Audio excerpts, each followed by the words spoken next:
region.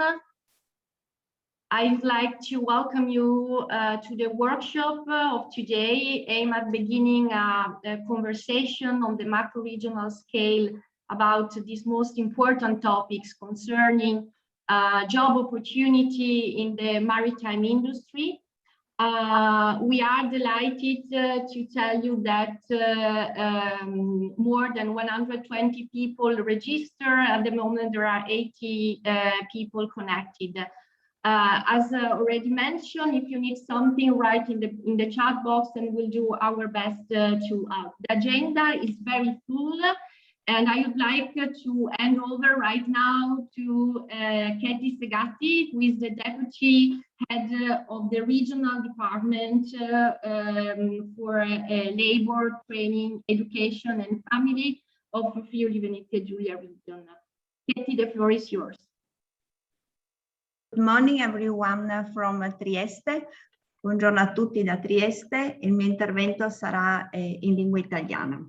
Desidero innanzitutto ringraziare a nome della Regione Friuli Venezia Giulia che rappresento per la partecipazione di tutti voi che siete presenti, come ha detto Elisabetta, così numerosi, in rappresentanza di 7 paesi EUSAIR, a testimonianza che i temi che abbiamo posto al centro del confronto tecnico di oggi sono sentiti come di particolare interesse in un momento di transizione del nostro modello di sviluppo economico e sociale così importante sia a livello regionale, a livello di paese e a livello di macro regione. Il periodo che stiamo affrontando in questi difficili mesi per effetto della pandemia da Covid-19, ma unitamente alle nuove opportunità che stiamo aprendo, sia nell'ottica del conseguimento della neutralità climatica entro il 2050, sia che dell'investimento di nuove tecnologie e nei processi di digitalizzazione del sistema produttivo, vedono nelle tecnologie e nel rafforzamento delle competenze i motori fondamentali per la crescita dell'individuo, dell'occupazione e dei territori. È altresì fondamentale la cooperazione e la collaborazione tra i sistemi e le persone. La strategia macro-regionale della regione Adriatico-Ionica rappresenta pertanto una piattaforma importante per facilitare dialogo e la collaborazione tra i territori per consentire di mettere a fattor comune delle esperienze e dei punti di forza che vantiamo in maniera differenziata e molto diffusa.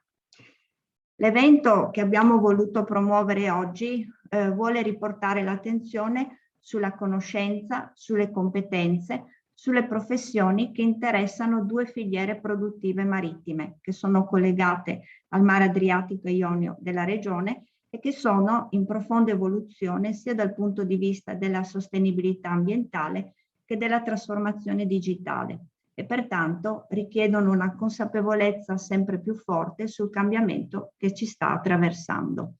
Le 2 filiere sono quelle della cantieristica e della portualità intesa come operazioni portuali, che affronteremo in maniera approfondita nei due tavoli tematici. Questo evento è stato reso possibile grazie alla collaborazione con il cluster delle tecnologie marittime Mare FVG della Regione Friuli Venezia Giulia. Ringrazio Martina Rossi e Lucio Sabadini e anche all'iniziativa Centro Europea e a sostegno della Commissione Europea e di ANPAL. Ringrazio quindi Carlo Fortuna in rappresentanza dell'iniziativa Centro Europea. La Commissione Europea è rappresentata addirittura da 3 direzioni generali, la Direzione Generale Politica Regionale Urbana, la Direzione Generale Affari Marittimi e Pesca e la Direzione Generale Occupazione, Affari Sociali e Inclusione. Ritornando ai temi che verranno affrontati oggi, voglio sottolineare come la nostra regione, così come le altre regioni, hanno affrontato il percorso di revisione della S3, il percorso di scoperta imprenditoriale che la nostra amministrazione regionale ha avviato già dallo scorso anno e che ha portato all'approvazione della nuova strategia di specializzazione intelligente, ha consentito di individuare e di confermare, come nella precedente strategia, il settore dell'area delle tecnologie marittime. In questo ambito, in maniera più forte rispetto alla precedente strategia, è stata definita l'importanza di individuare i nuovi fabbisogni formativi che in questo momento storico stanno diventando particolarmente rilevanti. Scorro brevemente diciamo, le due filiere che verranno approfondite per sottolineare come le nuove professioni o l'adattamento delle attuali professioni costituiscono in un orizzonte temporale di medio-lungo periodo un'importante sfida che siamo chiamati ad affrontare. A conclusione, noi riteniamo che le riflessioni che stiamo conducendo a livello regionale per una regione come la nostra che ha deciso di abbracciare i principi dell'UNESCO, della Learning Region, quindi tutto il tema dell'apprendimento lungo tutto l'arco della vita, queste riflessioni sono comuni non solo appunto al nostro territorio, ma anche agli altri territori della regione Adriatico-Ionica. E quindi per questo crediamo fortemente nella capacità di creare delle sinergie e di lavorare assieme per sostenere i nostri occupati, le nuove generazioni, i giovani lavoratori. Questo lo dico anche come autorità di gestione del programma operativo regionale del Fondo Sociale Europeo che, come tutte diciamo, le altre regioni, sta definendo adesso le proprie azioni prioritarie per la programmazione 2021-2027. Concludo dicendo che l'evento di oggi per noi viene inteso come un punto di partenza che possa offrire i primi spunti per creare proprio una comunità della regione Adriatico-Ionica che possa aggregare le autorità pubbliche, le università, i centri di formazione, i centri di istruzione, le imprese, per gettare le basi per un patto per le competenze in cui noi, come Regione Friuli Venezia Giulia, fortemente crediamo. Voglio concludere il mio intervento con un ringraziamento, anzi due ringraziamenti. Un ringraziamento ai colleghi della Regione Marche che in queste settimane ci hanno accompagnato e ci hanno reso possibile l'organizzazione di questo importante evento. E per ultimo lasciatemi ringraziare la collega Elisabetta Reia, senza la quale non avremmo potuto avere questo evento. Quindi un grazie a tutti e a tutti un buon lavoro. Thank you so much, Katie, for these welcoming words. We are very pleased to welcome here today from the European Commission Jean-Pierre Alken, the head of unit who is also covering the task on the macro-regional approach at the EU level. So please, the floor is yours. Thank you very much, and good morning, everyone from Brussels. First of all, I would like to congratulate the region of Friuli Venezia Giulia to have taken the initiative to organize this workshop at a time which is very wise for such a discussion about blue education and skills. I also would like to congratulate my predecessor for her intervention. In fact, what she mentioned was also the point that I wanted to mention. So I will just focus on a few additional elements on first why this discussion today is so important. As you know, the European Union has launched during the von der Leyen Commission two key initiatives. One is the European Green Deal. The second is to create an economy, a European economy, which is fit for the digital transition. And then as the COVID-19 crisis unfolded, we also developed the tools to recover from the COVID crisis. Starting with the Green Deal, you know that there will be no Green Deal if there is no blue dimension of the Green Deal. It's not possible to achieve the target. So the blue economy is extremely important. That's why the Commission released very recently a new policy on blue economy, which is called Sustainable Blue Economy, to highlight the fact that this policy is now really dedicating more attention to the sustainable part. But this But in the context of this region, we know that blue economy is also very much cross-cutting. Whenever we speak about transport, whenever we speak about tourism, whenever we speak about environment, it is essential. And if I now shift from the EU level perspective to the macro regional perspective, so focusing on the area covered by the European Union strategy for the Adriatic Ionian region, we remember that the sea basin approach was at the start of this macro regional strategy. It's part of the DNA, and it's also very much cross-cutting with all the priorities. It's cross-cutting with transport and energy, I just mentioned it, but it's also cross-cutting very much with the environment pillar and with the tourism pillar, which is so important. As we speak about employment, we need to keep in mind that blue economy is a very important sector in the European Union. We consider that it provides 4.5 million direct jobs and much more if we speak about indirect jobs. And today we are going to speak about education and the way this sector has to adapt to the challenge of tomorrow. And I think this is very important. I will just say a few words. Certainly, we know that maritime transport is already extremely energy efficient, but there are even more ambitious targets in order to make it zero emission, in order to also make sure that all the operations which are connected to sea transport are fit for the digital world. And for instance, we consider that there are room for improvement for the port operation. Just as an example, shipbuilding will also be transformed by the digital agenda. And those transformations will only take place if we invest in the human resources, which are behind the sector, which are behind the growth of the sector. So that's why the skill development is so important. And the skill development will notably be done through vocational education and training, but also higher education. And that's why today's discussion is so important.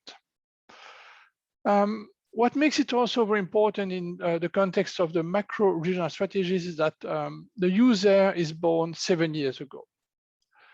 And a macro regional strategy remain relevant only if it adapts to the challenges of the region, because it's a political tool. And so it has to adapt to the new political priorities. And so it is also now that we consider that we need to revise the priorities of the strategy.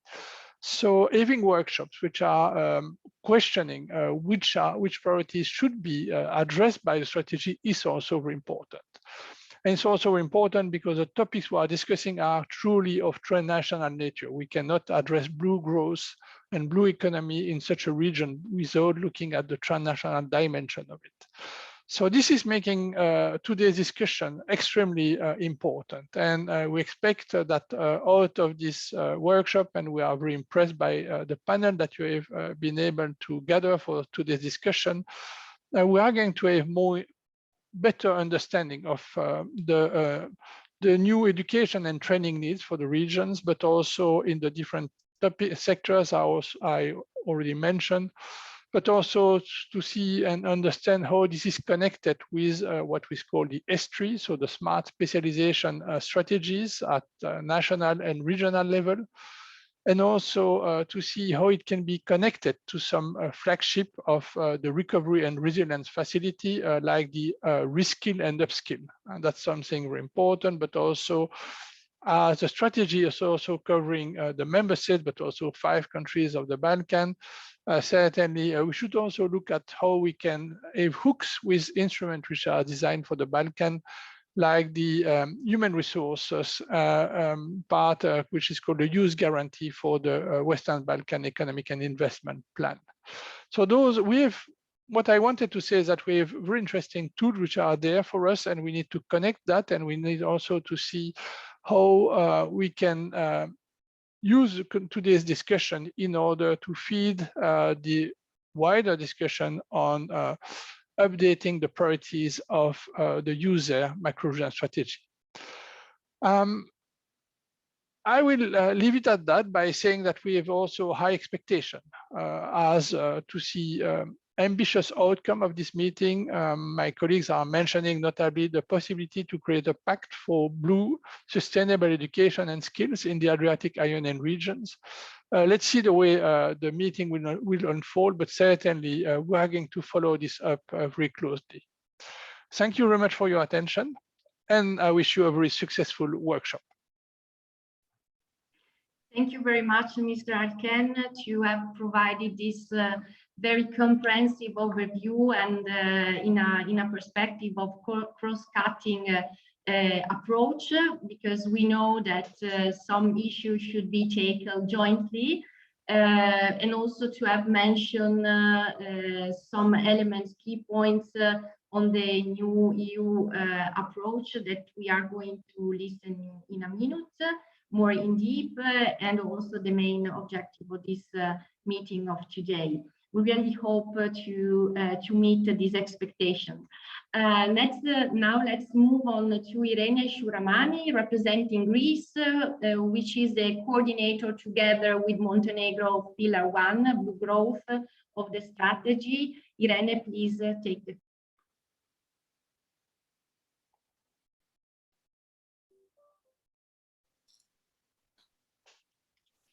Good morning from Athens to everyone.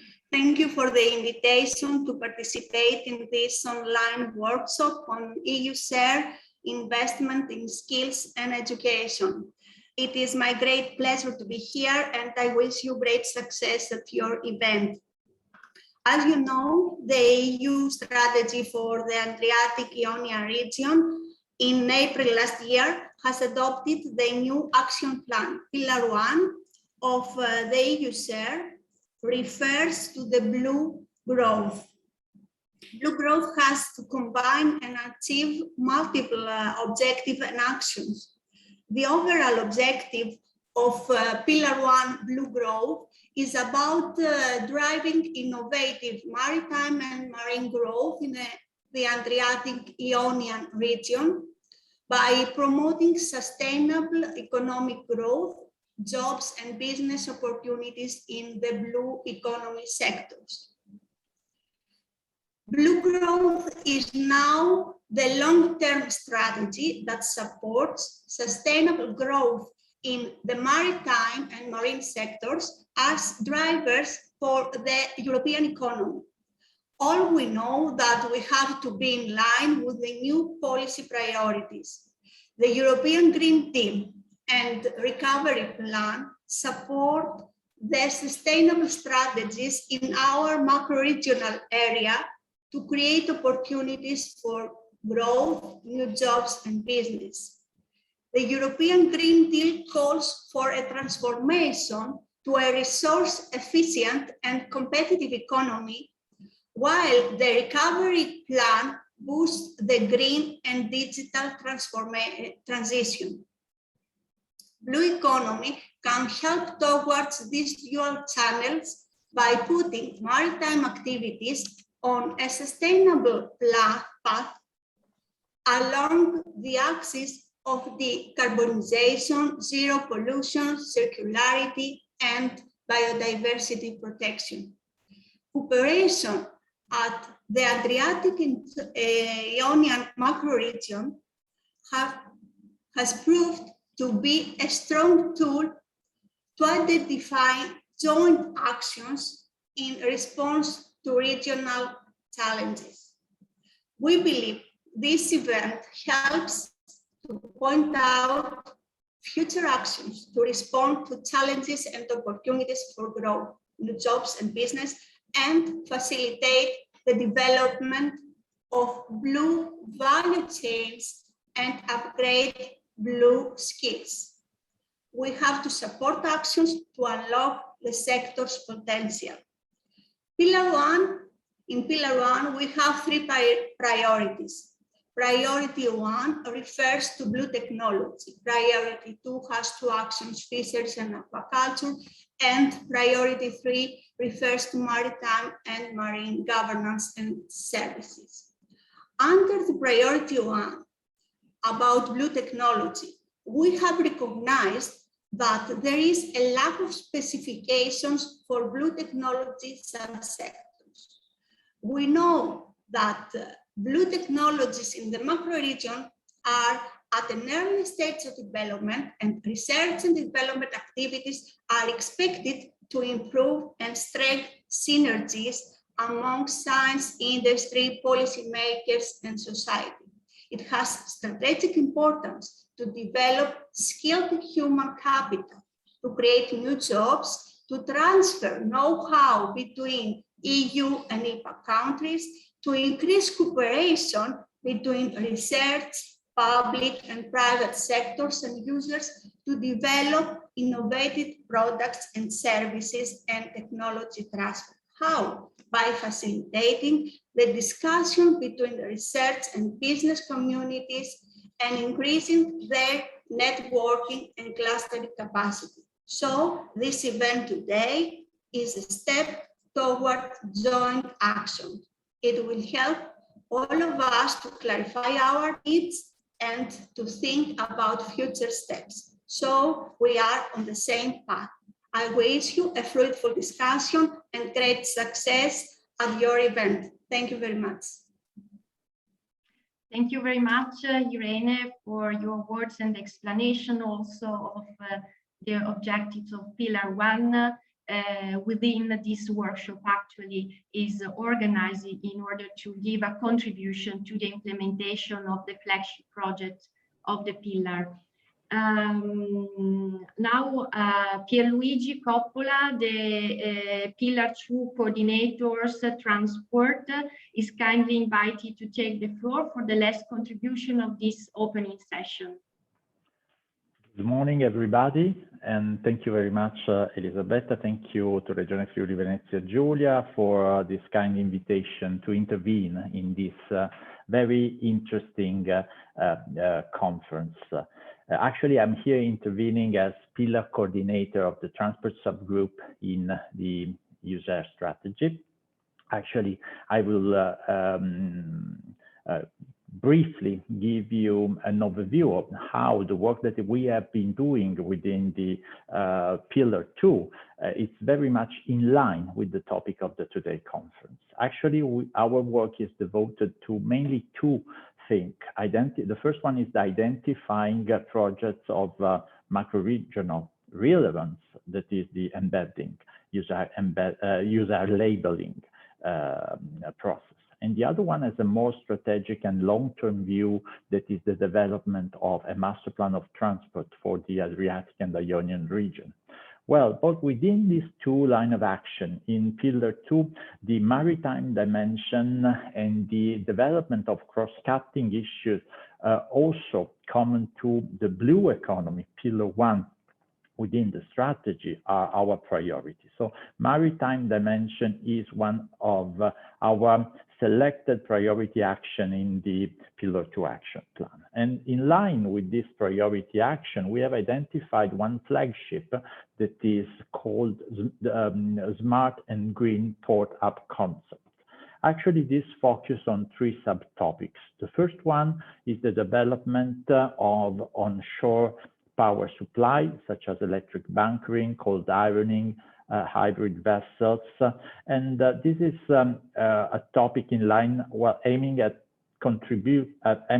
giving a contribution to the transition to the new zero emission era, in line with the EU Green Deal already mentioned by Mr. Afkan. The second topic is related to the digitalization of the supply chain, that is improving exchange of real-time information between ports, sharing common protocols for the development of ECT system in order to facilitate data collection and sharing, and in order to improve port operation. And the third one is the development of circular economy concept within the port domain. Actually, ports may have a role for collecting, transshipping, and disposing of waste from ship and other port industry, and also for decommissioning ship. So in line with this flagship. We, as a user coordinator, are working in order to promote and fund project and action on this topic that are very much cross-cutting and covers also the area of and the priorities that my colleague has already outlined about a more sustainable blue economy in the Adriatic-Ionian region. They are very challenging. Actually, in most of the cases, the technology is not there. So we are working to embed this priority also in the program for the next period, 2021-2026. But going to the focus of the conference today, that is skill and education. The importance and the let's say the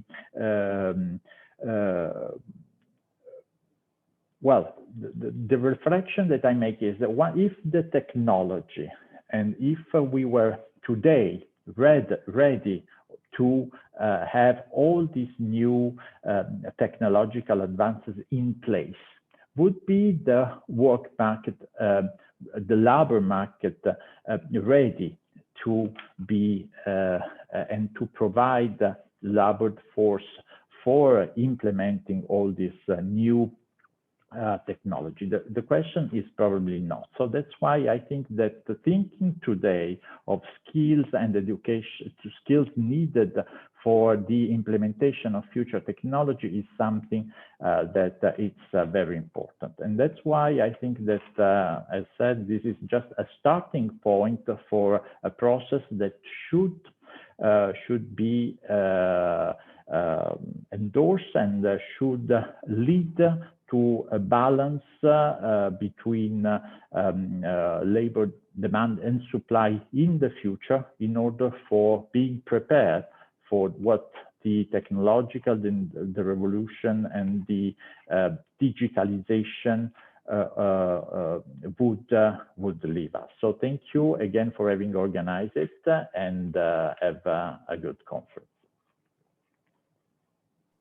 Thank you very much, Pierluigi, also for your insights on Pillar 1 and priority, linking this topic with the action that will be implemented in the next steps. We start now with the first our plenary session.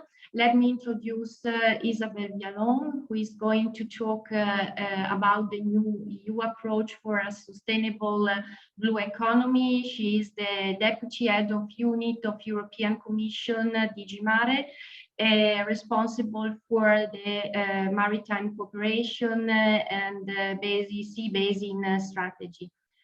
Please, Ms. Vialon, the floor is yours. Good morning, everybody, and thank you very much for this invitation. We are very glad of taking part to this event that is highly relevant, as my colleague Jean-Pierre Alquin said. I have a short presentation. I think I will go very quickly because some of the elements have been already presented by the previous speaker. So I hope you can see my screen. Is it the case or not? My presentation? Yes, maybe it's if possible in full screen, because we can see like a single slide, but it's okay, we can see. How to do it, because I mean, it's not really convenient like that. How does it work that I can... If I can interrupt, just press Control L, Control and L letter. Yeah. I think it should work. Well, it doesn't, but let's see if I do it better, because I would like to also be in front of you. I mean, otherwise it's really disturbing if I have to turn my head. I have two screens. No, it's fine. You can proceed as you started. We will see the screen, so it's fine. If you have two screens, you have to put it on the main screen. I had the same problem. Okay. Just switch it on the main screen and then press Ctrl L. I think it should work. For us participants, we go on the speaker's view and we see the full slides. Can you see it now or not? We can see your screen, but without PDF. Just PDF, put it on the screen. Rise it up. I know. Let's try again because I'm really upset sometimes with technology. Hello, technical assistance here. Yeah, we can see your screen, but you just okay like Now that. it's okay. It's good. There is on the upper bar. There is even the way to make it full screen if you want.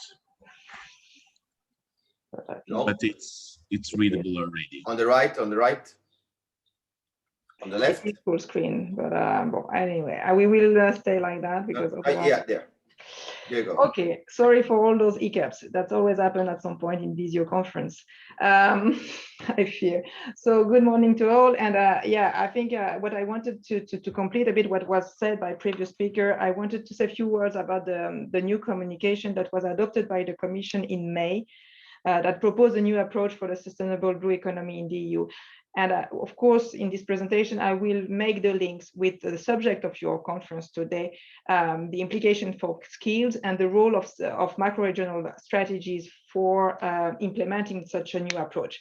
So let's start with the presentation. I mean, I guess that you know more or less what is the blue economy. I mean, it covers all the economic activities related to oceans, seas, and coasts. So it's not only activities at seas, but sometimes also some of the activities are taking place on land, but are related to the sea. It covers traditional sectors like maritime transport, but also new emerging sector like, for example, the ocean energy, the blue biotechnology. And I really recommend you to have a look to the EU report on the blue economy that was published in May. We publish such a report every year. And it's quite interesting to see the very quick evolution of the blue economy in the EU. And this report provides a lot of information about the trends. And I think it's highly relevant for the discussion you will have today. Why did the Commission adopt a new communication on sustainable blue economy? It's clearly because, I mean, there is, in the recent years, there have been quite a change, a shift in the priorities, both at global level with the 2030 agenda and at EU level with the European Green Deal. And it was important to adapt our policy to those priority objectives. And as our commissioner says very often, there is no green without blue. I mean, if we want to be realist and achieve the European Green Deal objective, we need to take into account the oceans. We have a huge EEZ, and really, I mean, for example, if we want to protect biodiversity, we have also to look at what is happening at sea. I mean, where 80% of the biodiversity is in the oceans. And another point that was also very important in terms of context is, of course, the COVID crisis that highlighted the vulnerability of certain of blue economy and the need to think about more resilient model. So all this has justified a bit collective work in the Commission services to look at what should be the way forward in the future. And for us, what was very important from the beginning was to look at all the blue economy sectors and leave this very traditional silo approach we have, looking at transport on one side, fisheries on the other one, tourism, and to really come up with a comprehensive approach, looking at what is happening at sea in general. And this, of course, needs also to be done at EU level because we know that member states share sea basins, and what is happening in one member state is affecting also the others. So that's why we have this new communication. I mean, it's not an action plan. I mean, the idea with this communication was more to explain where we want to go, what are the objectives, the long-term objective. And then, of course, the Commission will mobilize its policy and its instrument to try to go to this direction.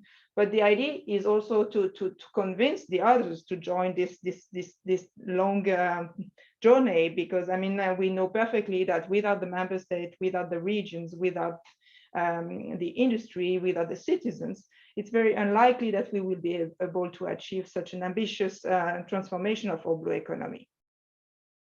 So in the past, we spoke a lot about blue growth.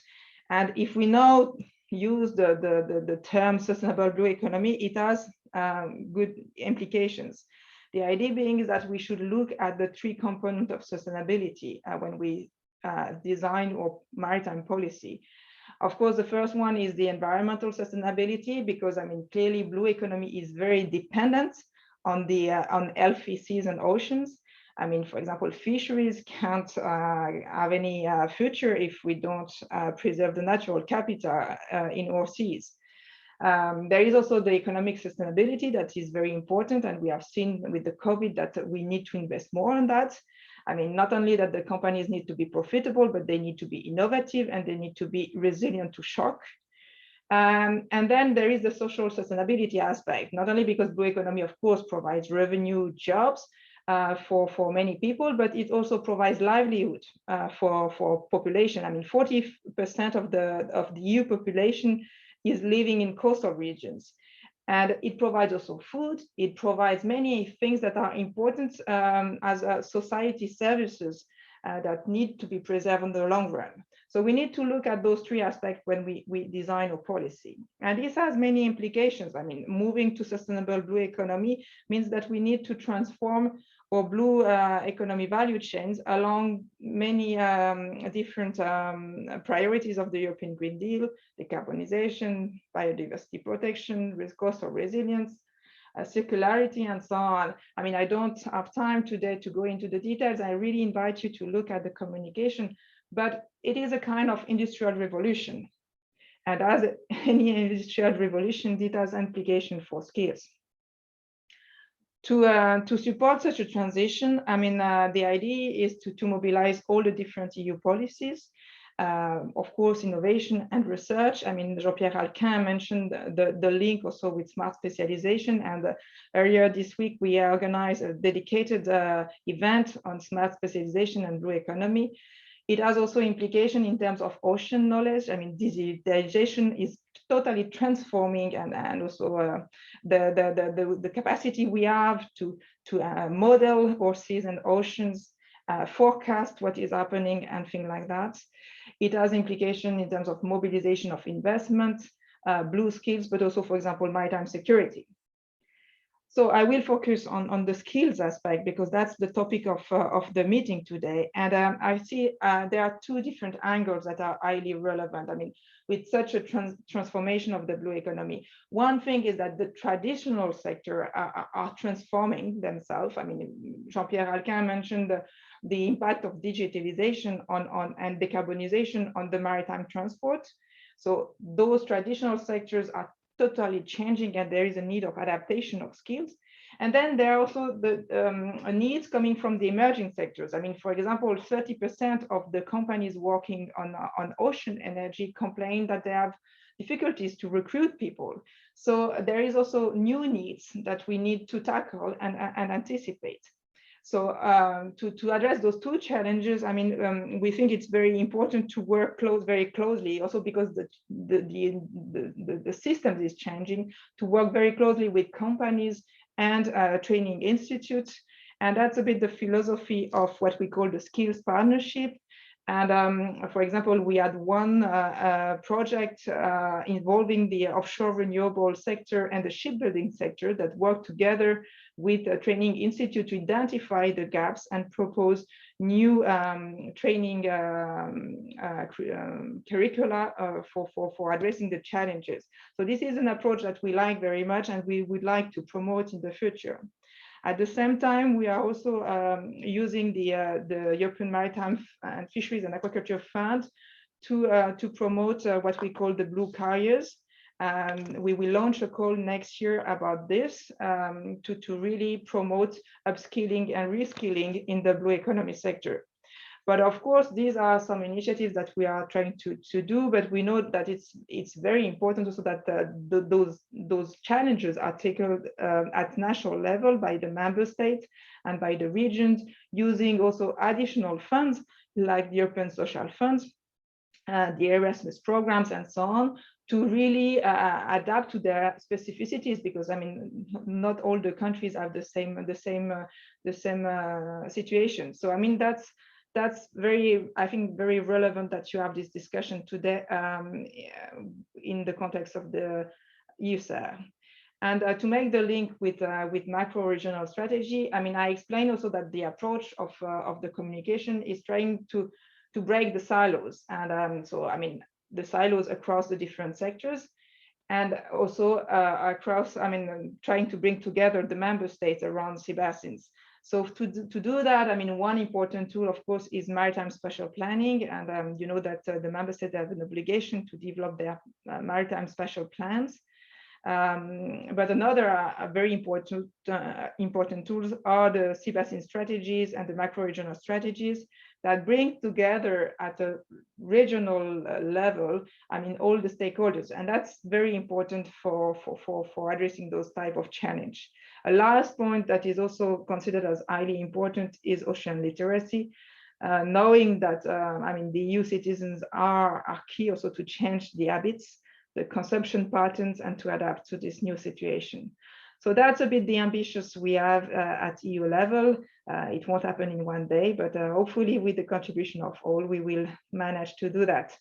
So that's a bit the introduction I wanted to make before you start your discussion, going into more details in those subjects. And I really wish you a fruitful discussion. Thank you very much.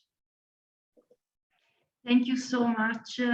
Thank you, Ms. Biayon, for your contribution, insight, and so interesting input, actually, coming from the new EU approach. There are many issues that you mentioned and outlined that are very important for us to take into account for the next steps. Unfortunately, we are running out a little bit of time. So let me remind all of you that we are splitting in two groups. So the people that want to attend the port operation roundtable are invited to remain in this room, while the other people who like to attend the ship and boat building are kindly invited to move to a second room. I kindly ask the technical assistant to write on the chat box again the new Zoom link to click on and to move to the second room. You have it in the invitation, and anyway is the code 972-19413113. I kindly ask the technical assistant to share that. Yes, perfect. So you can click on that and you move to the second room. We keep the timetable that we have foreseen, because the roundtable is composed by different speakers. Lucia Fragalago and Carlo Fortuna will be the moderators, so please follow them now. At the beginning, they are introducing the working session. We will meet here again at 11:45 because we keep the timetable we have seen. So we are now 15 minutes late. I think it's necessary. So please see you later here. Thank you. Okay.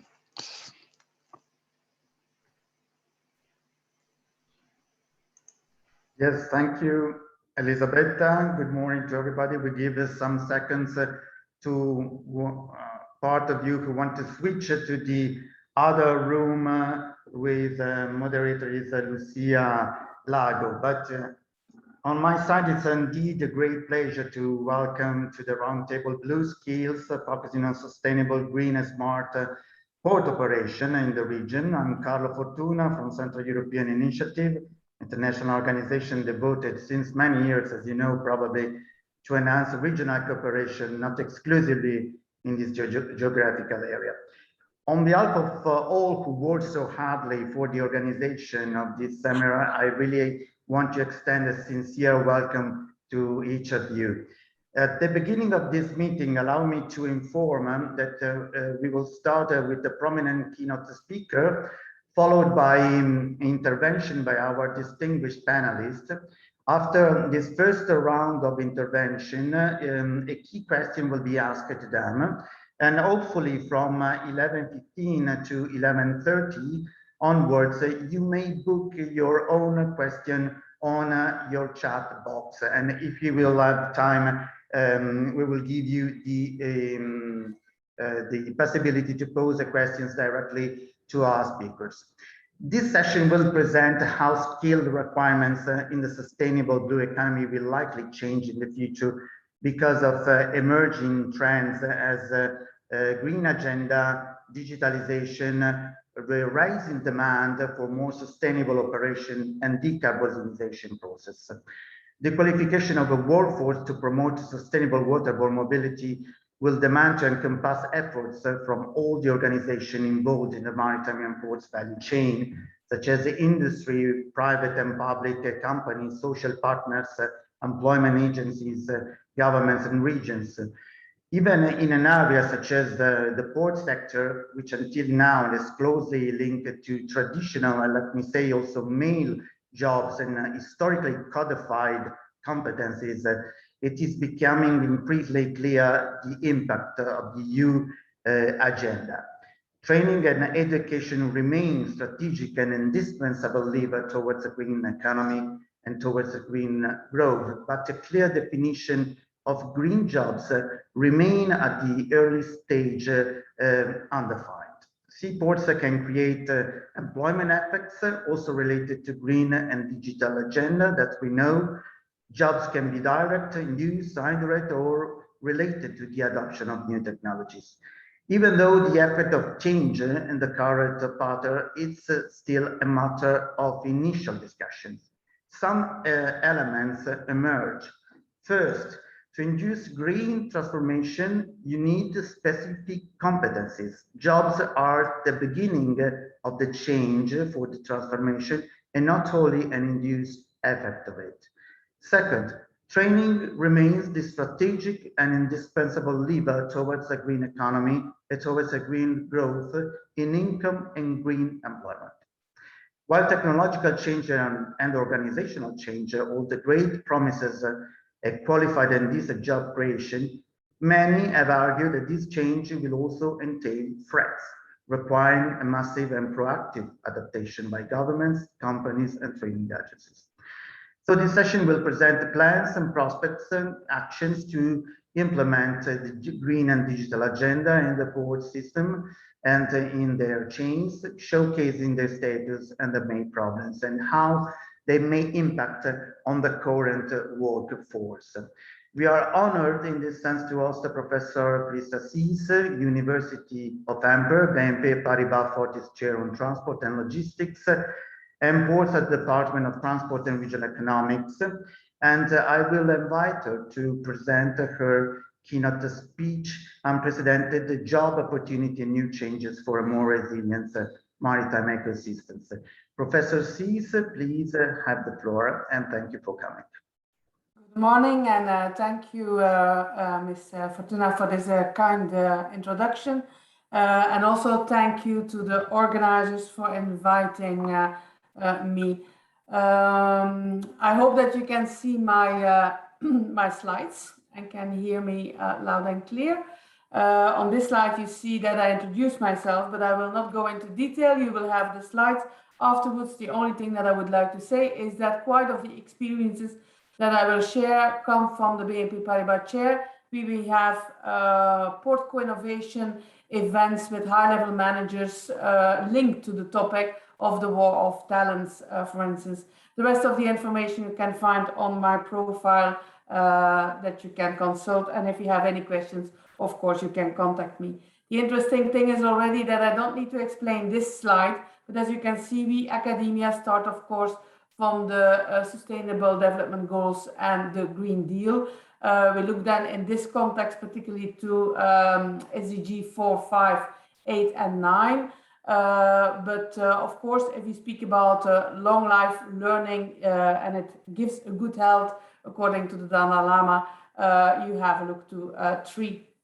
And it's of course applied to 13 and 14. So actually in the end, everything is linked to it. Another thing that we start off is the mega trends. And I have here 3 clusters: demographic drivers, technological drivers, and sustainable drivers. With respect to the demographic drivers, if it is expected that population will increase, that means that we need to have more ships to transport all the food and the products that they need. Although today we go for slower steaming, we go for regulation impacting so that emission reduces, so going to greener economy. If we want to transport the same amount, it actually means more ships, more CO2. So that's challenges already what we need to do. A second thing is technological drivers. We do quite a lot of research on technological innovation. And what we do see is that in future we will need a lot of mathematicians, not always thought about, and we also need to get off the silo approach, only maritime, only economics, because I'm an economist, but cooperate multidisciplinary, for instance, with legal department. So let's have a look to the sensors that will be placed on the ships, but also on the cables, etc.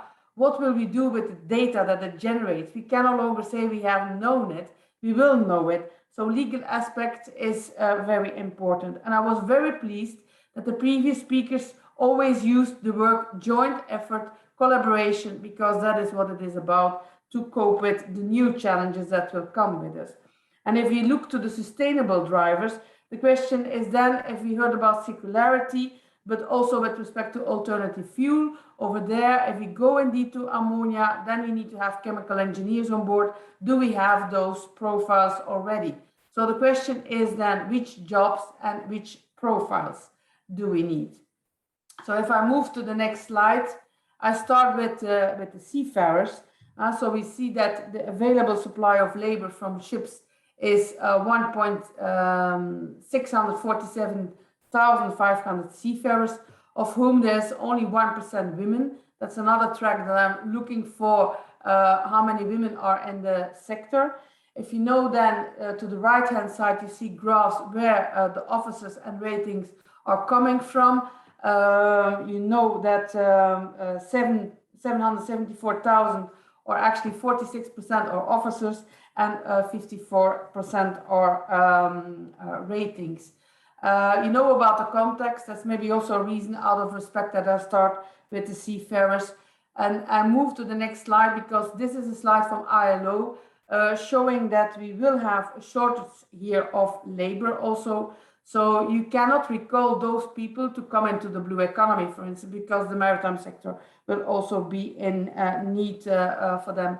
It is expected by 2024 that there will be a shortage of officers of 150,000. So there is really a need for education and training in that respect.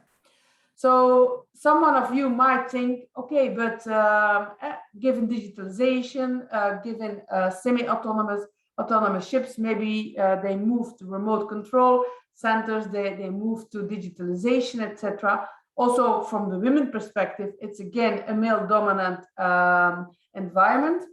And if we have a look here, if seaborne trade will increase, we will have more ships, we will need for more people, regardless of the fact that we move to remote control areas. So that's something that really will challenge us. On the right top, you see what we see as a threat or as an opportunity, and which might not have an impact for what we call the next generation of technologies, like the robotics, the artificial intelligence, etc. Another thing that we also need to take into account, we have here different languages in the room, but also people from legal departments and from IT and economists speaks a different language. So that's something that also need to align so that we clearly understand what the maritime port sector and particularly the blue economy is about. If I go to the other jobs, my colleague and myself have written a book And in the last chapter, we made an impression that you can see here of how the maritime ecosystem could look like. And the definition you find on top of it, I will not read it in full, but what is the impression showing you? That is, the big circle is, for instance, the port community system of, allow me to say, the port of Antwerp, but you have on top the circles, it's not the size is different, but it is the same, the port community system of other ports, who actually might give input to the big circle here via data utility platforms. So what you see is that quite some actors in the maritime and port ecosystem start with embracing digital innovation. They actually are no longer seen as a conservative sector. They have the leap forward and embrace technology, but it should not be fragmented. And we should think of IT making the interfaces with the data utility platform to optimize these things. And it is really a total ecosystem, because I'm quite convinced that in the future we will speak about transport solutions and no longer maritime. So it is linked with air transport, it is linked with the hinterland connection, it is linked with community, and it is linked with education. Actually, everyone is into it. And while you were speaking, Elisabetta will see that I dare to add 2 extra slides, because one example that I want to show here of a cluster is the blue economy in Dan Flanders. This slide shows you some elements with respect to turnover, employment, and added value. I just give this now as extra information, but I like to move to the next slide, where you see then the ecosystem approach is here adopted. So I think this is something that I only can encourage here for your region also to adopt an eco approach. And I think you're doing quite a job if I see also the number and the profiles of the participant in this setting. Congratulations to the organizers. Another example that I could have given is the Maritime Campus Antwerp, which is actually taking all the startups together. And again, over there, you see collaboration. Another thing, because the title is that it comes with other challenges. And one of the challenges, we talked a lot about the Brexit, but not immediately about the Brexit and meaning the gray exit. What you see here on this slide, and this is from my cafe that I organized on the War of Talents with my high-level managers, that 82 persons, if 82 persons leave the industry, you need to have, if 100 go out, only 82 come into the sector. So you really have a war for talent. This was done before the COVID-19 era that we are in. What will happen in the recovery is that all the other sectors are calling for jobs. So there's really, again, a total war for talents in the sector. Yesterday we had the proclamation, graduation ceremony, all the students have work. So this is really an issue that we have, that we need to think of, that you need to think of also. And why is there a war for talents? On the left-hand side, you see from my cafe that I share with you the findings. BC means before Corona. And then you see, because it is a mismatch of profiles, it's a lack of intake, it's high working pressure. So it's the image also of the sector. Blue economy not known sufficiently by a larger number of graduations. And if we have a look, according to me, it's not post-COVID, but with COVID that we need to live. And you see the booming in the sector, and also you see the freight rates increasing. That means that we will need, given the demand, also in production, etc., that we will be in need for war for talents, or talents for the blue economy, and then in particular the maritime and the port industry. So how can we then build a larger talent pool, and how can we attract the persons? On the left-hand side, I show you that we need to attract them. On the right hand, I show you how we can do it. And that is with diversity, with change leadership, change culture, and give control. The issue that a lot of companies are now tackling, because teleworking in this sector was not done. It was always said it is not possible. On 13 March, 60% of the logistics sector in total was sitting at home, and it worked. And now the sector is actually having a problem of getting them back in the offices. Not immediately needed, but sometimes it is needed to be at the office. But if you think in terms of talent that you need to attract, you don't need to have somebody in your country. You can have now somebody sitting elsewhere in the world. working for you. So that's the advantage and opportunity of the current situation. Another aspect that I would like to highlight is effective monitoring system. We have done a study on real data for the province of Antwerp, and what came out of it, particularly now I show only the part for the share of women in the total employment for the maritime cluster for 3 years. But in the meantime, we have done other research with data from 2017, and it didn't change. It is about 80% of women working. So there is some potential. If you have a look to the wage gap, and this is really based on real figures, you can see the higher the level of management, the higher the discrepancy between the wage of man versus female. It was shocking when I showed that to the high-level managers of the Port of Antwerp, to show it black on white how the situation is. All of them asked the next day, we need to have the slides, we will check it within our company. But what is now the situation, because at this moment I should actually be writing a paper together with UNCTAD for a book to be published on women in shipping, is to disclose data. The ports have data available, but they do not disclose it. And that's something really that we need to have, and I can only encourage you. And this brings me to the end of my presentation, where I would like to bring some takeaways to think, to fuel the discussion. Is first of all, it is now an opportunity to make shipping, the blue economy, a more attractive career. Bring it under the attention. The developments in the field of digitalization, of automation, of offshoring, certainly do not solve all the problems. Do not forget about that. And we need to have a long-term vision with respect to that. Improve inclusive diversity in the workplace. To do that, effective monitoring system needs to be set up. Build international company culture, focus on hiring strategies, remuneration equality, long life learning. It's not only the job of the HR manager, because an issue that a challenge is that HR managers are not sufficiently acquainted with what the technology innovation is about and what the needs and the skills are. So that's something that you need to be aware of. It is attracting the right talent, upscaling, rescaling, technology available training. The issue with the telework I already mentioned, an opportunity but also a threat because they don't come back in the company. So think of innovative pathways and promote the sector. There are quite lovely initiatives, like in the breakbulk sector, they have the initiative 40 under 40, and they can act as ambassadors for the circular economy, the blue economy, and the maritime and port sector. I would like to thank you for your attention, and I hope that I inspired you sufficient for the rest of this roundtable. Thank you. Thank you very much, Professor Sis, for your remarks and excellent presentations. As the time is running, I would call upon Dr. Apetechia for making his interventions and let then my questions at the end of the first round. So please, Mr. Apetechia has the floor.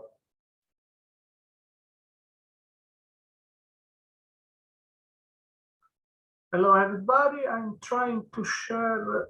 Okay.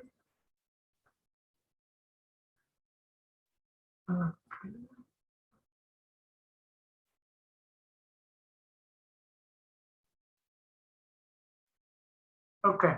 Everybody's clear for you? Yes, is it clear? Okay. So first of all, I want to thank everybody, and particularly the Friuli Venezia Giulia region and the Central European Initiative, and particularly Mr. Fortuna that organized this meeting and invite me to this important meeting. So following the organizers guidelines, I will divide the presentation in two parts. The first part with the presentation, very short, of my organization, and then the second part will be focused on the main points of this question, so port labor and green digital agenda. So 5 minutes are very short, but I'll try to stress just some points. and after in the discussion, if you want to deep analyze some points, I can answer to the questions.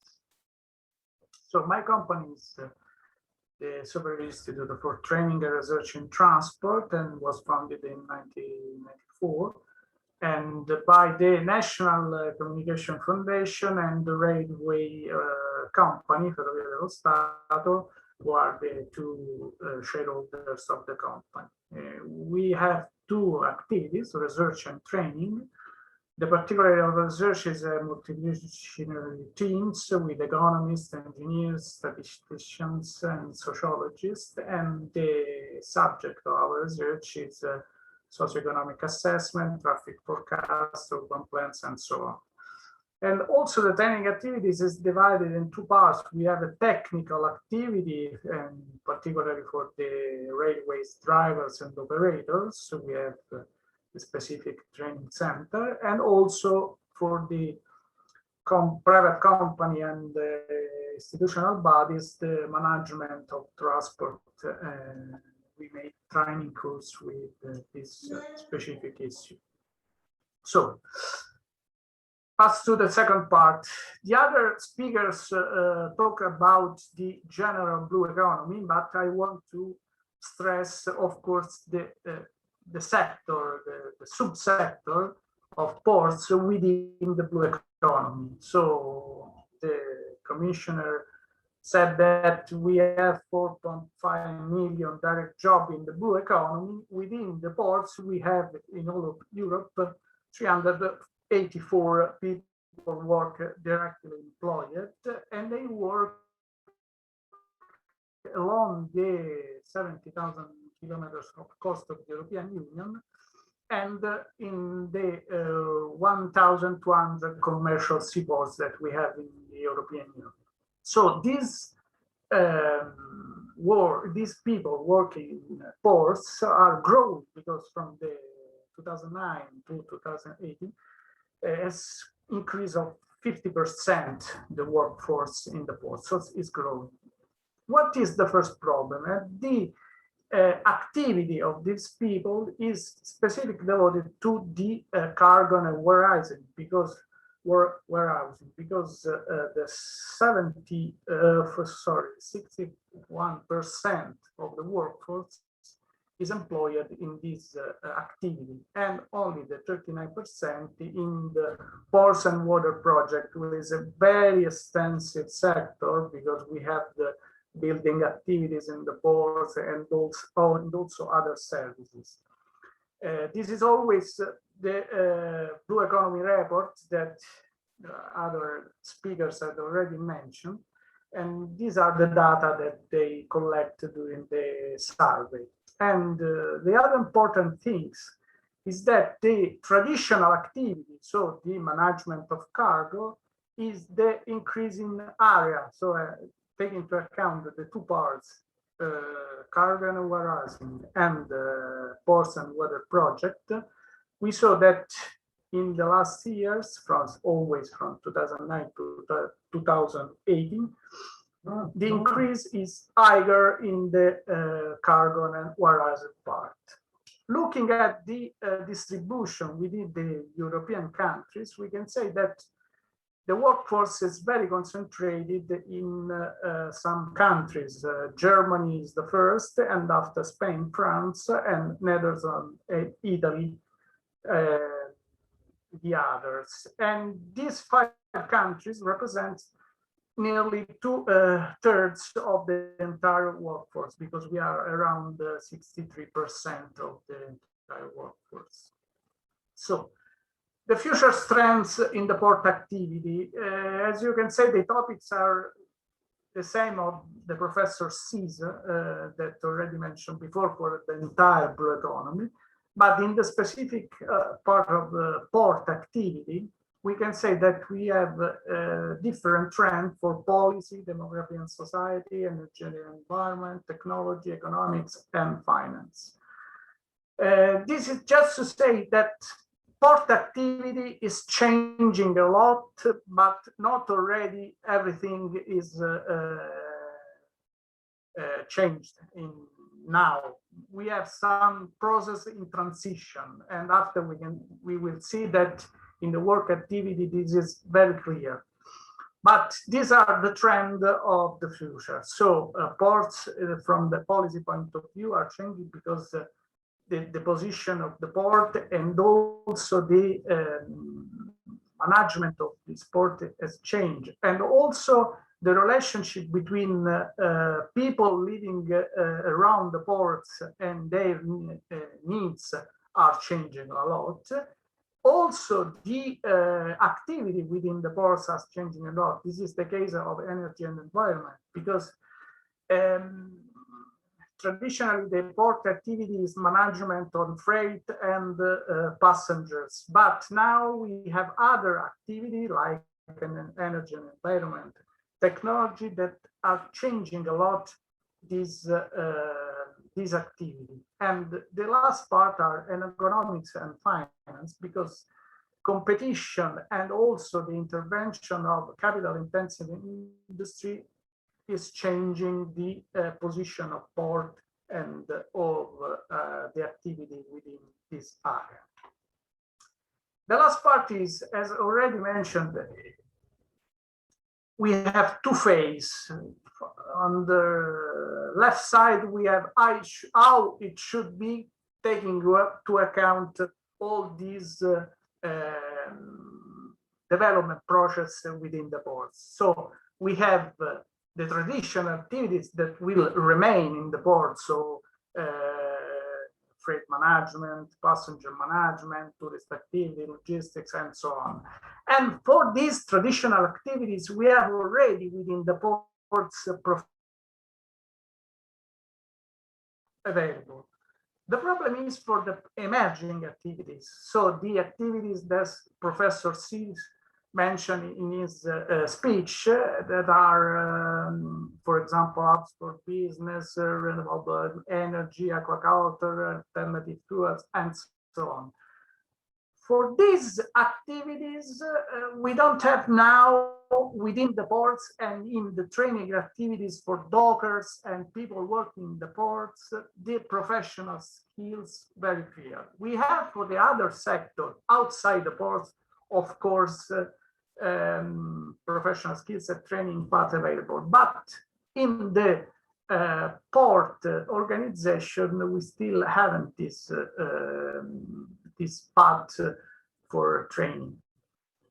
I mentioned this is the case of the Port of Antwerp and the pool of the port, who is well organized, but if we saw the skill of the working people in the pool, we have traditional skill, we have traditional profile still there without the new emerging activities. So we have a clear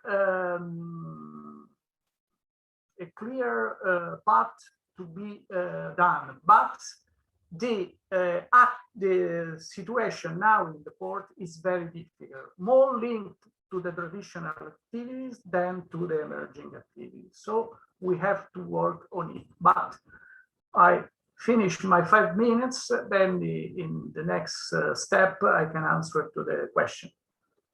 Thank you very much, Dr. Alpetecchia. We listen to your remarks with great interest, and we think we start a useful discussions according to the elements that you and Professor Sees has put on the pitch.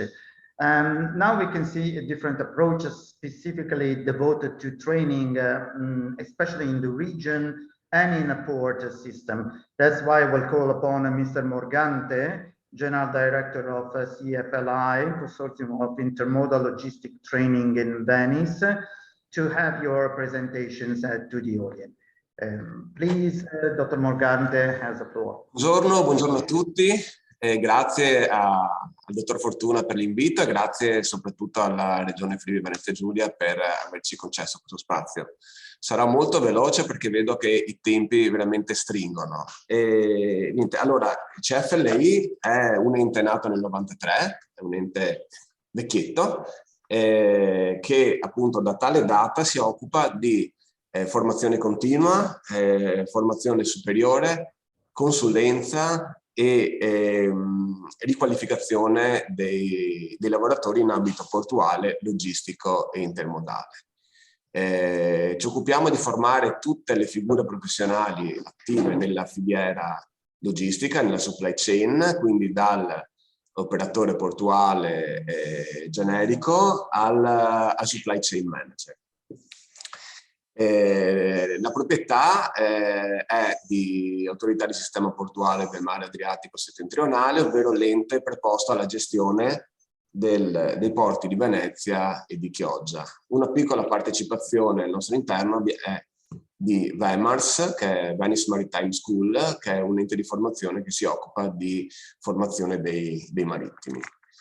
Ecco, alcune considerazioni sulle competenze richieste dai nuovi trend economici. La prima, anzi, vedo un attimo di condividere lo schermo. Ok.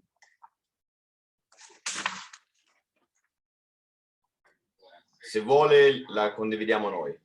Ok, allora se fate voi forse meglio. Ok, allora passiamo alla seconda slide.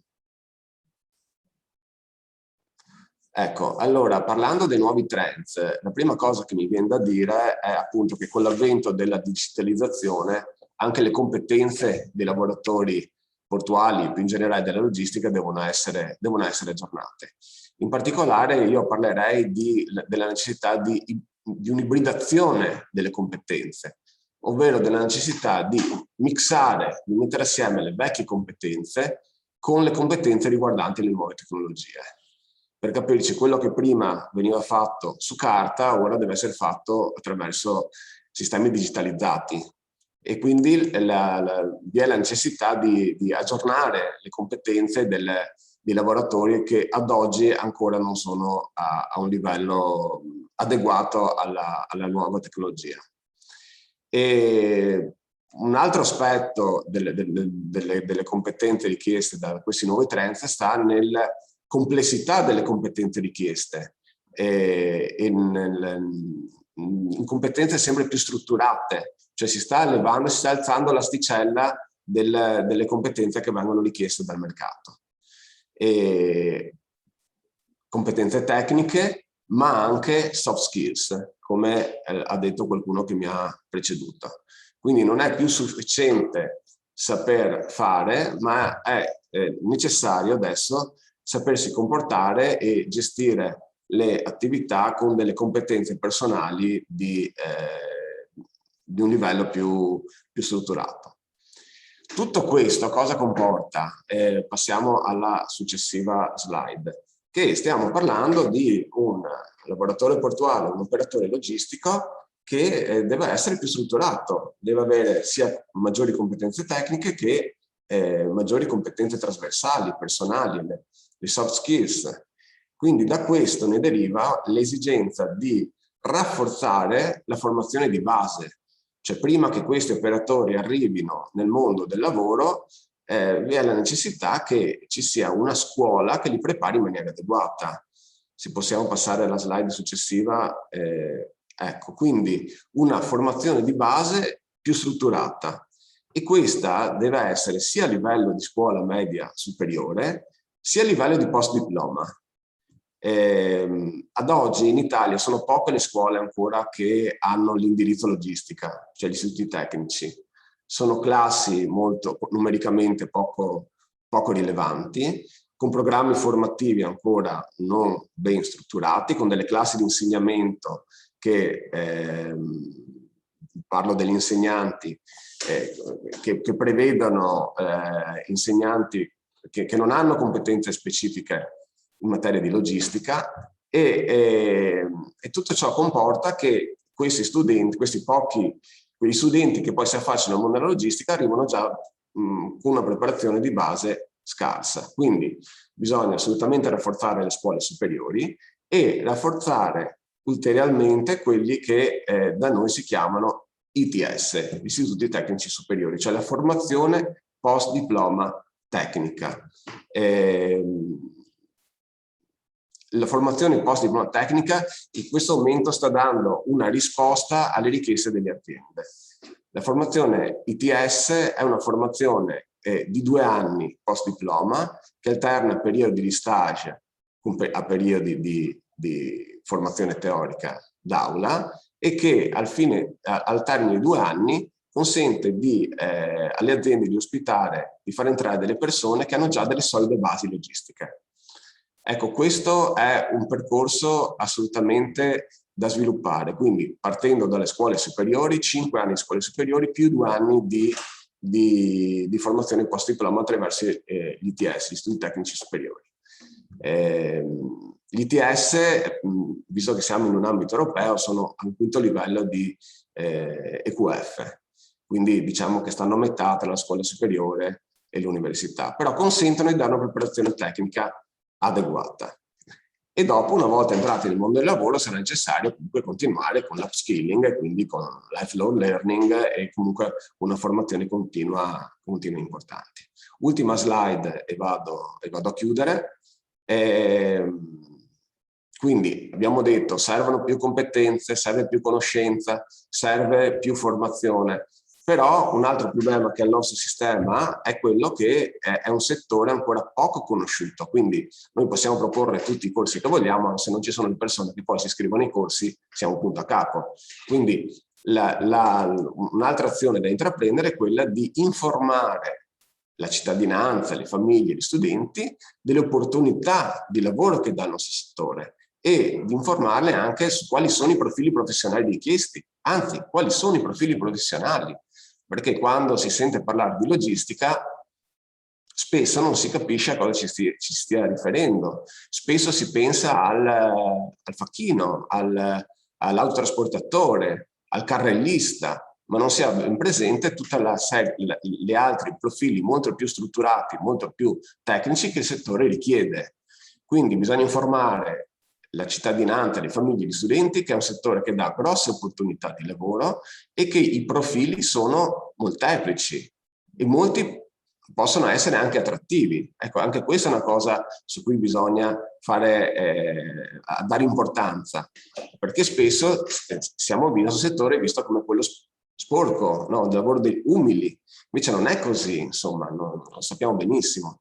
Quindi come fare questo? Attraverso degli incontri a scuola, noi la chiamiamo attività di orientamento scolastico, quindi andare nelle scuole e spiegare quali sono le opportunità che il nostro settore può dare, quali sono i profili professionali a cui questi studenti possono ambire, quindi dare dei veri e propri indirizzi. E come c'è scritto qui nell'ultimo punto, spiegare bene che il lavoro nei porti e nella logistica non è solo quello dell'operativo generico o di quelli che una volta venivano chiamati facchini. Ecco, mi fermo qui, spero di essere stato abbastanza sintetico e ripasso la parola a dottor Fortuna. Grazie. Thank you, Mr. Morgante, for your presentation encompassing skill mismatch, dual education, and especially a different image of the sector.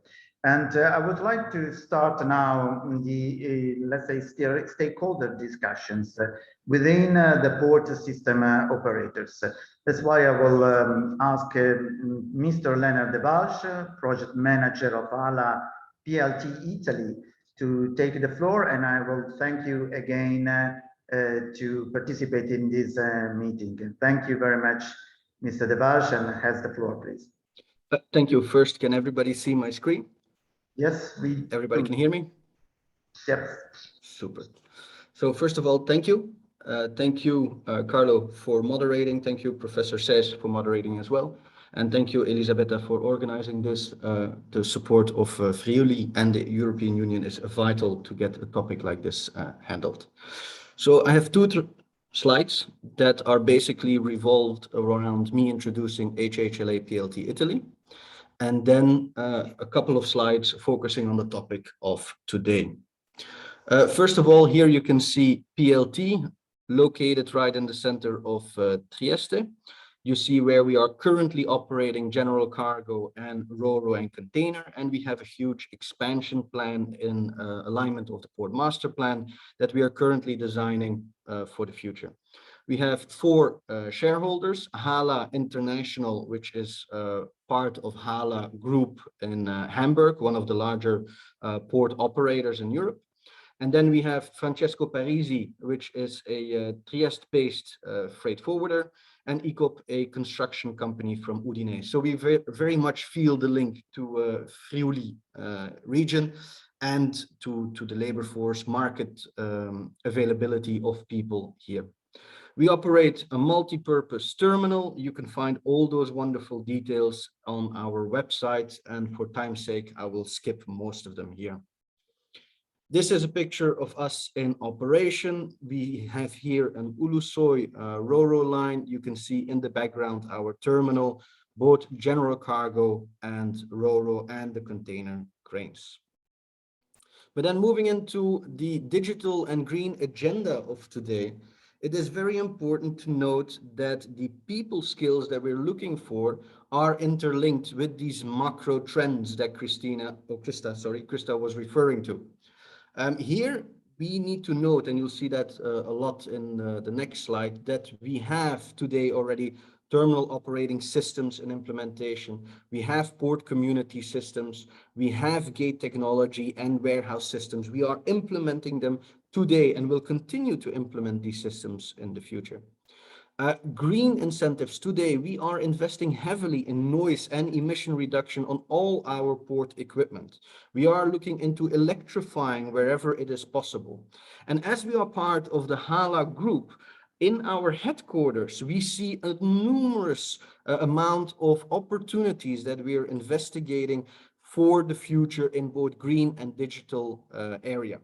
We see that we have the clear understanding that by 2040, all HALA terminals need to be climate neutral. That includes PLT, that includes the expansion of PLT.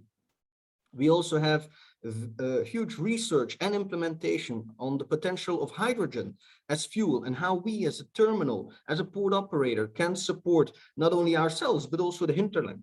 Same with HALA Sky. How can we use drones to move empty containers? We are investing in Hyperloop and Hyperport, the next generation of moving containers around. But what does that really mean today? And here I would like, and that's why I took the picture, this is today our standard person who works in HHLA PLT Italy. You can see the 3 screens. You can see, thankfully, after a huge focus on that, women in the port.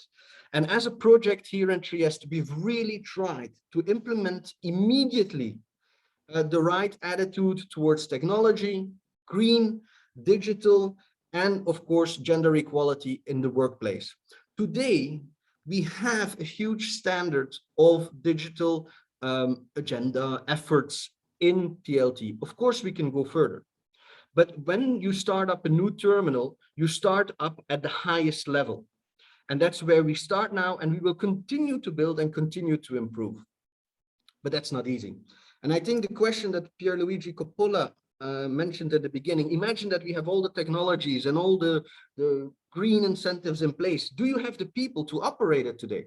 And he said the answer is probably no. And he's right, the answer is no. We are struggling, just like everybody else in the port industry, to find the right people. And what does that mean, finding the right people? What is generally, and this is not for all roles, but in most of the roles, what are we really looking for? People that have the ability to work with systems. It's not an and or, it's the integration together of human effort with technology that reaps the best rewards. It's an understanding of technology. And here I just wanted to make a little joke. We had the tech problems of Isabella Vaillant in the beginning. But this is what we face every day when our reach stacker drivers go out into the terminal and need to position their containers according to a terminal operating system. If it's difficult for Isabel, you can understand how difficult it is for everybody. We need to have people who understand and think in processes, because process thinking is the basic of technology implementation, of automation. And if we do not have a process mind, we will never get to a digital agenda. And then, of course, a digital agenda needs to be supported by experts. And it's so difficult to find IT experts, equipment experts, automation experts, and then experience in port energy solutions. On the one side, that's normal because this is all fairly new in the industry. On the other side, it's very difficult to find, and we need them in order to advance. And then sustainability is something that we can no longer ignore, and that we as HALA underpin as one of our visions for the future. Having people to understand what energy is and take that into a real life setting of a terminal still requires a lot of attention. So suggestions towards education, processes, basic understanding for everybody. Everybody needs to be able to understand basic IT, basic technology. People need to understand what energy is, and typical with technology, IT and energy, we consider it very complicated. That's why we either have experts or we don't know anything about it. And that's where we need to change. We need to have everybody on board, from my tele clerk at the vessel who's using a mobile computer to the CEO who's going to sign off on millions of investments in these green agenda. Focus on targets. How do we measure performance? How do we keep measuring performance and see that we're actually making progress? That is not as common as we may like it to be. And then, of course, soft skills. This is a very different industry than the one that my grandfather used to work in. We need to work together. There is no rough and tough. It is really, as the picture shows, mostly TV screens, gender equal environment, highly digital, and with a huge focus on green. That was the major points that I wanted to highlight. I'm available in the questions and answers session a little bit later. Thank you so much for your suggestions, Leonard. They are really impressive. I just want to quote two sentences. So difficult to find as it's not a question of competence of or, but and. This gives us the real picture, the real dimensions of the problem, that on one side we need to reskill the current workforce, traditional workforce. On the other side, you identify some key actions like process and soft skills and target dimension, I mean, which is extremely relevant. And you are the first voice of the sectors who took the floor, but now you have another extremely important representative of the port of the Copper, the head of health protection and ecology department, which I think is a specialist of these issues concerning environmental dimensions and technologies that to be adopted. That, as said Professor Priest, it depends on the technology that we use, the demand of the jobs and also the offer that the training and employment agency can actually establish the proper programs.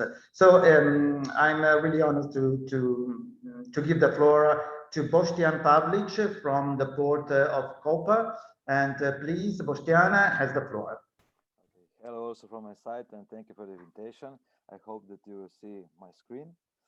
For those who don't know us, a few words about our port. The port is situated between the city center of Koper and the two villages in north and south, and because of this proximity, that we are very green mind oriented and make sure that we cause as less as possible problems to our neighbors without the shipment operations. Goods of all varieties except crude oil and oil gas travel through our port by the, let's say, for the shortest route from the east, from the Far East to Slovenia, Croatia, Italy, Hungary, Czech Republic, Poland, Slovakia, and South Germany. But okay, if we now focus on today's workshop, where we talk about the professions of the future and the qualification of relevant knowledges of employees, the Port of Koper highlights three aspects related to sustainable development, new technologies that are coming, and understanding of new needs of port, and also from the local community side. And since there is not so much time today, I would like to point out only 3 projects on which we work in this moment. Mr. Pavlić, yes? my bad. Could you press on, I don't know how to read it, my bad. So, Nastavitve Prizaka, And you should duplicate your screen because you are seeing also the next diapositive. Okay. Can you guide me again? There, yeah. There? Yeah, okay. I have to press, click on it. And yeah. Okay, thank you. Thank you very much. I start with first project that... Click again. My bad. Click again. Okay, there you go. Perfect. My bad. Okay. The first thing that I would like to mention is related to the new technologies that are coming, and these are ERTGs. These are electrical driven rubber gantry cranes, and associated with the reduction of the use of fossil fuels with combination with automatization, which was a few times mentioned today. This forces us to think how to remove the crane operators from their cabins to the offices. This means that this operator in the near future will be able to operate remotely with these cranes, or even just looking to the process, and he will intervene only when it will be necessary.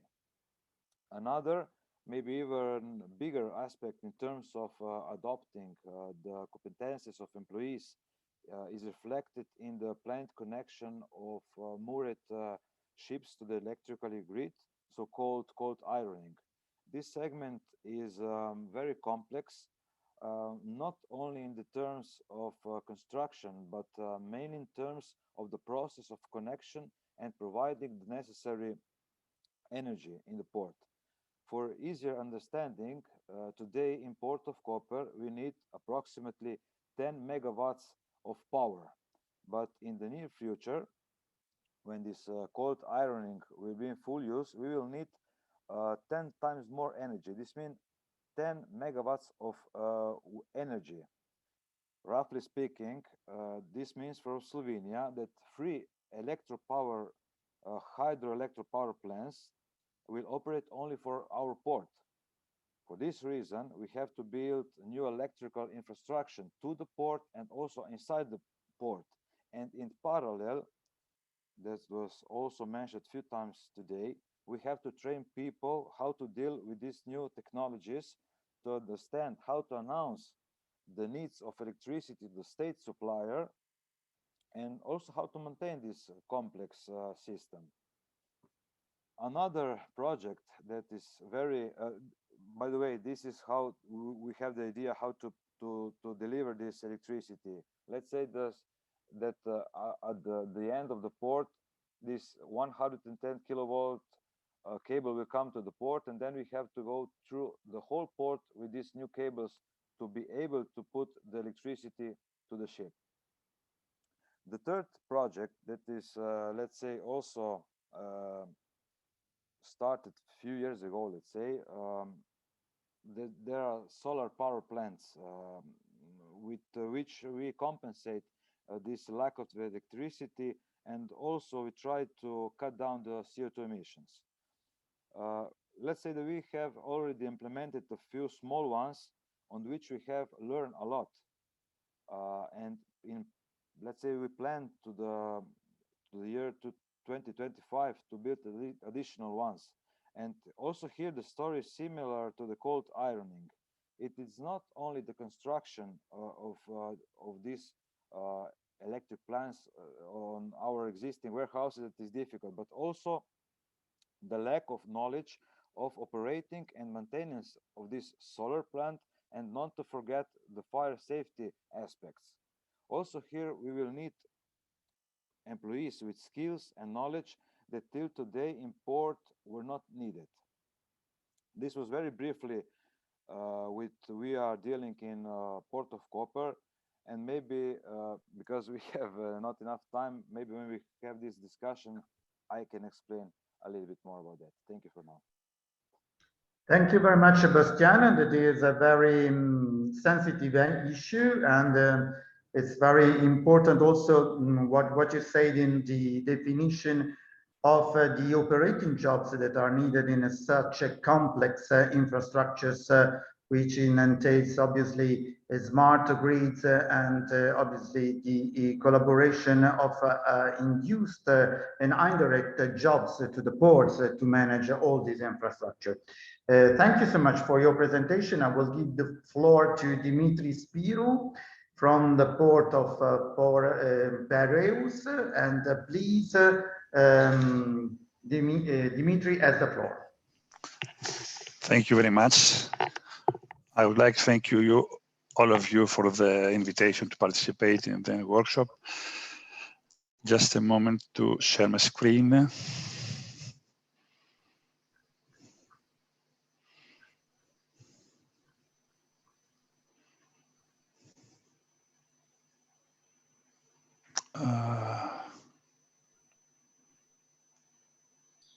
May I guide you, sir? Sorry. May I help you? Yes, please, because I cannot Just press see. on the green button you see below. Share now. Yes. Okay. Afterwards, it will open a white window. You will have to choose the PowerPoint presentation. Yes, but I cannot see that. Okay. Although it is in full screen. Okay. Or otherwise, we can share it for you, mister. Just wait one moment.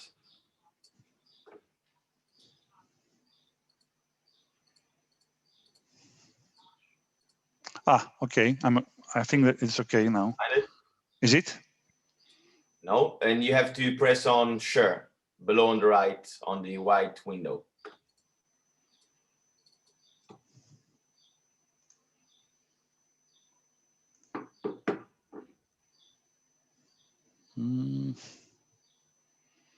I'm sorry, again, the same. I suggest that you can start, your presentation, without the slides. In the meanwhile, maybe the technical assistance. No, we have it. Just one okay, moment. thank you. You're welcome. So start on, Mr. Spirou.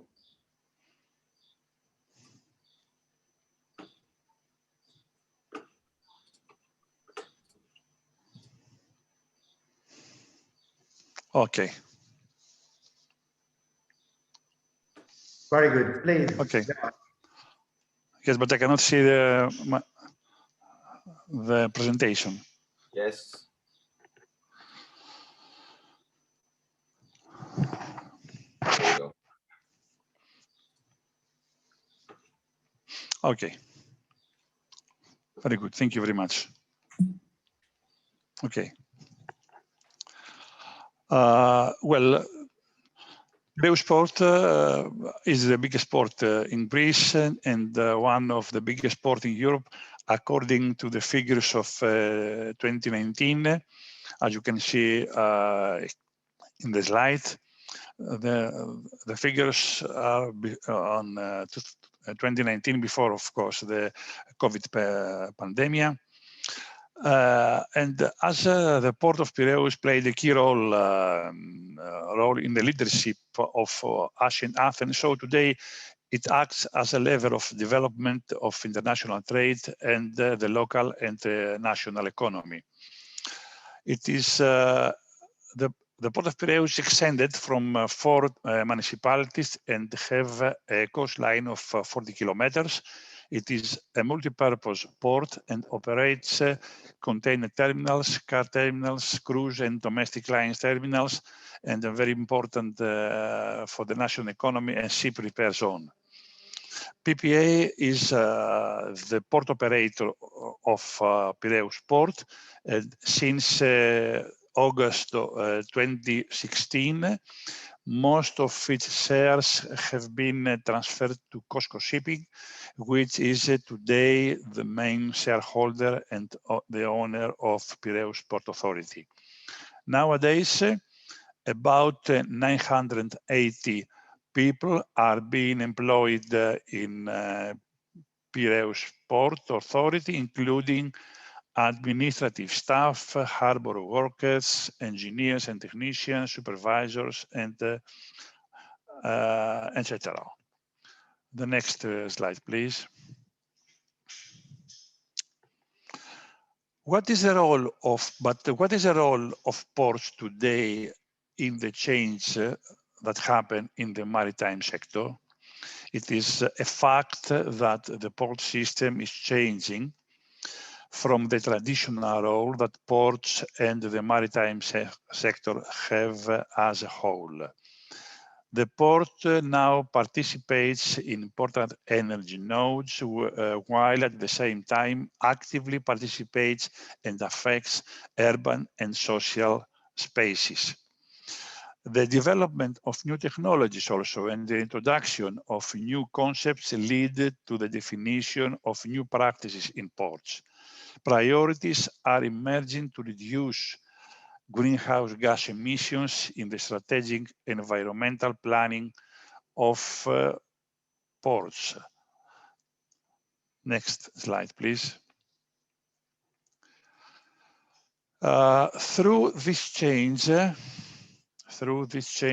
new skills and professional requirements are identified, either from emerging technologies and use of alternative fuels as LNG, offshore power supply, hydrogen, ammonia, or from the implementation of plans for the improvement of energy efficiency and optimization of energy storage, the management of new energy systems and the integration of its integration into the grid, the smart grid.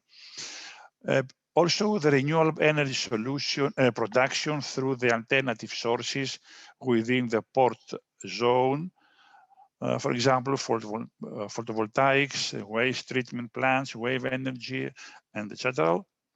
Another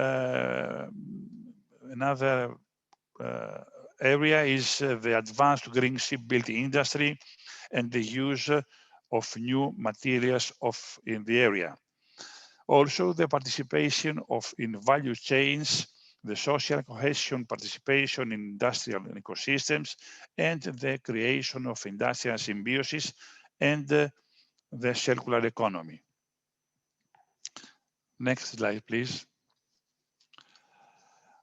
PPA, through its participation in a number of projects focusing on the introduction of alternative fuels, energy efficiency, and environmental performance monitoring and optimization, and taking into consideration the introduction of sustainability and environmental protection in its operational and infrastructural strategies and practices, targeting to become a sustainable port with zero emissions up to 2050, has realized that the sectors from which new skills will emerge will be the energy efficiency, the alternative fuels, the green shipbuilding, and the industrial ecosystems.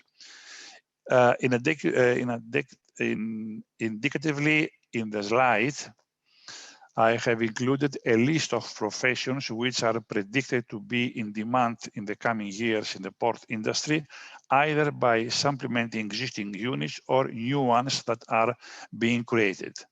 Elaborating projects with new concepts and technologies, we have started recording the missing links or skills in our company, in our port. Next slide, please. For conclusion, the factors that we think that will be influence the demand for new skills will be the need for provision of cost-effective and competitive facilities and service with a small impact on the environment, the port's complexity of activities and the emerging era of environmental sustainability results in the emergence of new professions. The blue economy will be an asset, but its sustainable development is characterized by technical operation and financial complexity. The business, the education and training should create a joint force to tackle the need globally. And there is a need for formation of EU and national strategy to introduce and support creation of jobs and new professions. That's all from my side. thank you very much for your attendance. Thank you very much, Mr. Spiru, for your presentation. Thank you very much. It was really interesting, especially when you said that we need a strategy in a sense that we really match the offer and the demands according to the extensive list that you have provided. And it was really clear and a very important list that you show us actually, because this kind of typologies of profiles or competencies are those who induced the digital and green transformation, but at the same time are the ones who are implementing it. And it is really important that you show us exactly what kind of figures. And we will go to the end of this discussion. I'm really sorry for the delay, but we had a last intervention from an expert of the maritime sector from the Transport Community Secretariat, Mr. Christian Lesaic, which I give the floor immediately in order to have his presentation. And I really want to thank TCT for participating in this conference. Thank you. Please, Christian has the floor. Thank you very much, Carlo. Do you hear me? Everyone? Yes. Yeah, okay. Could I please ask that you share the screen for me if it's possible? I think the technical assistants can share yeah. your presentation that you kindly send us in advance. Thank you. In the meantime, of course, I would also like to thank you for inviting me to speak at this very interesting conference. I've been listening very careful to all the speakers. These are very, very also important topics for the Western Balkan region, of course, meaning Montenegro and Albania as the maritime countries. And I hope that I will also be able to give you this perspective geographically and in terms of development in this region, and at the same time trying to present a bit what the transport community represents and what are our focuses, as this is a relatively new organization. Okay, thank you very much. I see that my slides are there. So as I said, the transport community is a relatively new organization. So just a bit of a introduction to our scope of work. We are based in Belgrade. We are an international organization that was formed by the EU 27 and the 6 countries of the Western Balkans. So in a way, we are as much European as Western Balkan, and that is important to understand. Of course, the aim is to integrate the Western Balkan transport markets into the EU, helping them with the legislation harmonization of the EU acquis in all modes of transport, excluding air. So my role as the desk officer for waterborne transport in a way encompasses also inland waterways and maritime, including ports. So we are working on the progressive integration, as I said, of the Western Balkan parties, and that of course includes not only the directives and regulations stated in this Annex 1 of our treaty, where all the mode has all the legislation linked, but also in terms of today's topic, in terms of education, skills, and investment in human capital, which we are also very much working on with our partners, especially the maritime partners. And that is what I would like to present then today. So next slide, please, if you can.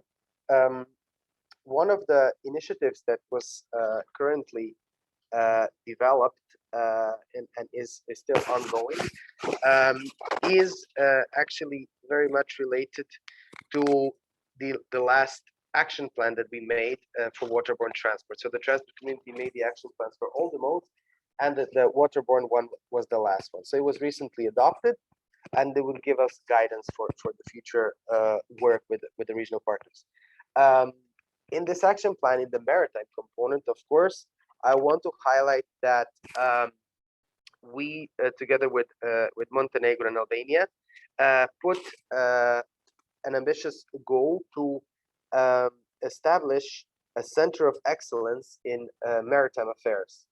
And that was the initiative that was brought to the transfer community from the Albanian Ministry of Infrastructure and Energy, from the Port Authority of Durrës, which is doing very well and has a very ambitious CEO, and a few more institutions such as the Cooperation and Development Institute, which is a think tank in Albania, and the University of Durrës. So it is an Albanian initiative, and the idea with this center of excellence is in a way that this becomes, let's say, a training center and capacity building facility for maritime personnel in Albania, but also growing in the future, hopefully, to the region, meaning Montenegro, of course, and that it will also be a meeting point between maritime sector and academia, because sometimes this links between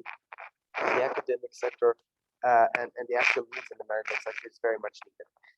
So important component of it will be contribution into the policy making of maritime issues, and of course helping the ministry and the administration in adoption of the acquis related to maritime in this sector. So as I said, this is really an important initiative in the Adriatic Ionian region, and the transport community is in a way, let's say, a patron of this initiative. There was a kickoff event which took place in Durrës a month ago. We were there, and now we are in a way working with them to see which would be the first steps. And the first steps, which actually are materializing already, is that we are working on a roadmap which will help the Albanian authorities to improve their status regarding the Paris MOU, which you probably are very much familiar with. So currently Albania is doing quite bad in terms of their membership to the Paris MOU. So the flag state control inspectors will need to be definitely trained, and we are working with them to see which kind of custom-made approaches we can work with them to improve their skills, to improve their knowledge, and that they can perform their duties much better. Because obviously, unfortunately now, the system in terms of responsibilities, knowledge, capacities, and especially the technical requirements of the people which have them, in terms of knowledge and skills, are not there yet, and are not to the sufficient level. So there is definitely a lot to be dealt with in terms of the skills and education in maritime sector. We can say that, we always tend to compare, and we do that too. Montenegro is currently doing a bit better in terms of at least this Paris MOU membership related to a key harmonization. They have harmonized already around 80% of the necessary legislation, but Albania is still lagging behind a bit.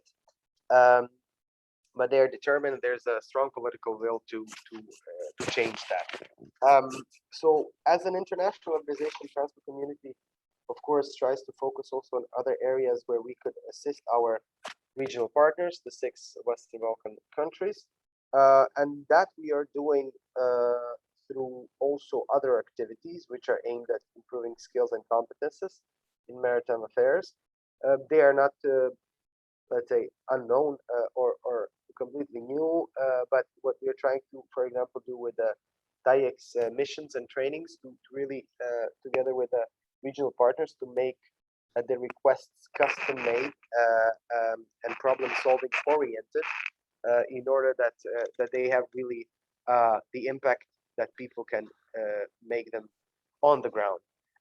We are, of course, working with European Commission DG Move Directorate for Maritime on really even a daily basis, and EMSA, the European Maritime Safety Agency, is one of our main counterparts also in terms of defining trainings and improving skills of the maritime personnel in Montenegro and Albania. we are also in the process of signing an MOU with EMSA, which will further define our potential cooperation, which is of course always aimed at increasing the skills of our regional partners and people working in administration. We're also working with the Paris MOU Secretariat. This is something that is really currently high on the agenda, and that is why they're also one of our counterparts. We are developing also twinning applications with the regional partners to address specific problems. So these are, of course, as you know, a bit more detailed applications. There's Twinning Light and the classic twinning. So the best examples, what we're trying to do in the transport community come from the member states which have gone through this process, meaning, of course, Croatia, my own country, which is the recent EU member. And we just had our anniversary on the 1st of July, entering the EU. We entered in 2013. So all this process is really important to be shared in terms of the plus and minuses and the goods and bads, and how certain countries dealt with some problems, and that is the best way forward. So that's why we are always trying to connect them and trying to really be a community in the true sense of also especially the neighboring countries, and that is in terms of Western Balkans, definitely Italy, but also this Interreg projects which are very well going through in terms of implementation also, and hopefully this will continue. So trying to sum up a bit, of course, we are here, as I said, to be a facilitator, to be on the request of the partners to try to solve some of their burning issues. But we are very much aware that without investing in the skills and knowledge in the Western Balkan countries, the gap will just continue to widen, and that is where we need to come in with custom-made approaches, and everything related to greening. And I like what has been said in the beginning to kind of wrap up. Of course, if we want to go green, we have to go blue, and there is no green without blue. And in the Western Balkans, it has even a bigger and stronger dimension that we're trying to set this into the mindset. What we also did is we replicate the EU strategy for smart and sustainable mobility. We did a Western Balkan perspective of this strategy, of course, aiming at maritime sector too. What I would say, the gaps are big, but leapfrogging is maybe not always possible or the best way. So in the Western Balkans, there's gaps which need to be filled step by step, and one thing at a time. But if we neglect the importance of investing in skills, in reskilling and upskilling, this gap might go so wide that it will be hard to even get to the point where some progress could be made. So this makes my job interesting. This definitely makes it lively every day, and I hope that with this short presentation, I managed to just give you our perspective of what we try to do with our maritime regional partners, Montenegro and Albania. I also hope that I could contact in the future some of you with your great expertise, for some of our events, seminars that we will organize. It would be great to also work with you in the future. I know that we will work with Tay also, so that I look forward to working also with you, Carlo, further. And yes, please be aware that the transport community is here. We are here also to help. We are here to be part of different initiatives, different projects, different ideas, and definitely our maritime regional partners will need the support in the next years, and maybe I would even dare to say decades. In terms. Thank you very much, Christian, for your presentation and also your experience of the Western Balkans and the Transport Community Secretariat and what it's doing also in this new maritime dimension. I think that unfortunately the time has run out, and so my questions to the interventors are delayed, but we wanted to open the discussion just a little bit until 11:45 to the public, and so I will be absolutely glad if anybody of the audience make an intervention or questions to our panelists. And I hope that the technical assistant will give the floor to the people who wants to pose a questions. I guess that the coordinator of the Pillar 3 is bound to have questions, to pose questions to our speakers.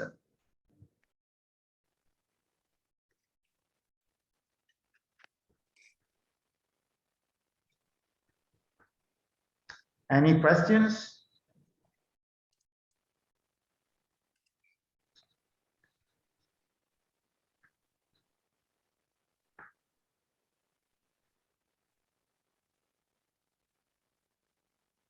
If there aren't any questions, I will pose some questions to our panelists, and in the meanwhile, maybe some shy participants will raise up his hands. I will actually want to ask to Mr. De Valsch. Probably he has it already mentioned in his presentation. But what kind of learning projects he envisaged in order to suggest to training agency or public authority to implement in order to be able to provide a flow-on employment effect also in this region? Yeah. Thank you for the question.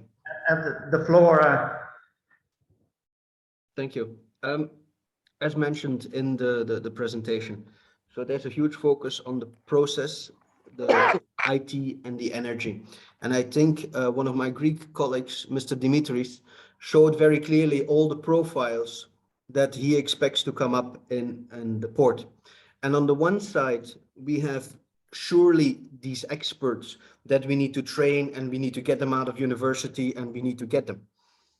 But on the other side, it is also important that everybody, all of us, have basic process, IT, and energy ideas. Basic skills to tackle the day-to-day. Here, I would just like to one element added. The labor mobility and the mindset that people have in this industry is something that we also need to educate them better on. It's great that we have schools somewhere, but the port is where the port is, and we need people to move around between these different ports, share learning, and not just remain in a specific base. The last element I'd like to add is that, of course, regardless of HALA's vision to be a gender equal employer, it would be madness having such struggle to find people to cut out 50% of the workforce that are women. However, we see today that women generally don't consider ports and terminals as an opportunity for their careers. And I hope that education and intervention, just like us here trying to show what we're doing, will open up the opportunities to attract more women to come to our terminal industry. Thank you. Thank you. Thank you so much for your question. And maybe a question to, let's say, a training agency. I mean, it's not exactly this is the right definition, but to Mr. Enrico Morgante, this is still online and doesn't manage to see him, but we actually did not talk about COVID. Very good, thank you. Yeah, we didn't mention the COVID-19 effects, and maybe some part of the audience would wonder why. Actually, maybe it's a good thing, but maybe not. But which are the actions that you consider should be promoted in the area? to increase the competitiveness of the offer, the training offer, taking into account the COVID-19 has partially changed the landscape of the maritime trade in the region that you know very well. So, well, what kind of impact do you foresee on the workforce? Ma io direi che più che l'impatto del Covid, che chiaramente ha esasperato alcuni problemi, io vedrei la necessità per il nostro settore, per le imprese portuali, di aumentare il livello delle managerialità, delle competenze dei manager. E mi riferisco in particolare non tanto ai cosiddetti articoli 18, alle imprese terminalistiche che spesso sono di proprietà di multinazionali, quindi sono già molto strutturate, ma più spesso alle imprese ex articolo 16 che forniscono segmenti di produzione, che molto spesso sono imprese piccole, organizzate in maniera artigianale con scarso livello di managerialità. E quindi ritengo importante incidere su questo livello, far sì che tutte le imprese che operano all'interno del porto adottino procedure, livelli di digitalizzazione importanti, che adeguino la preparazione dei propri lavoratori, ma tutto questo passa attraverso un management più qualificato, più preparato, che ad oggi non c'è.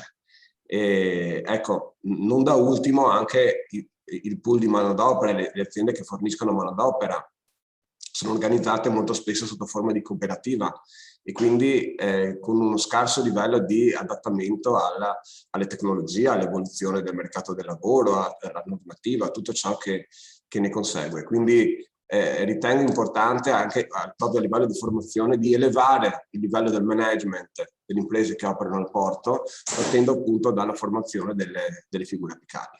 Grazie.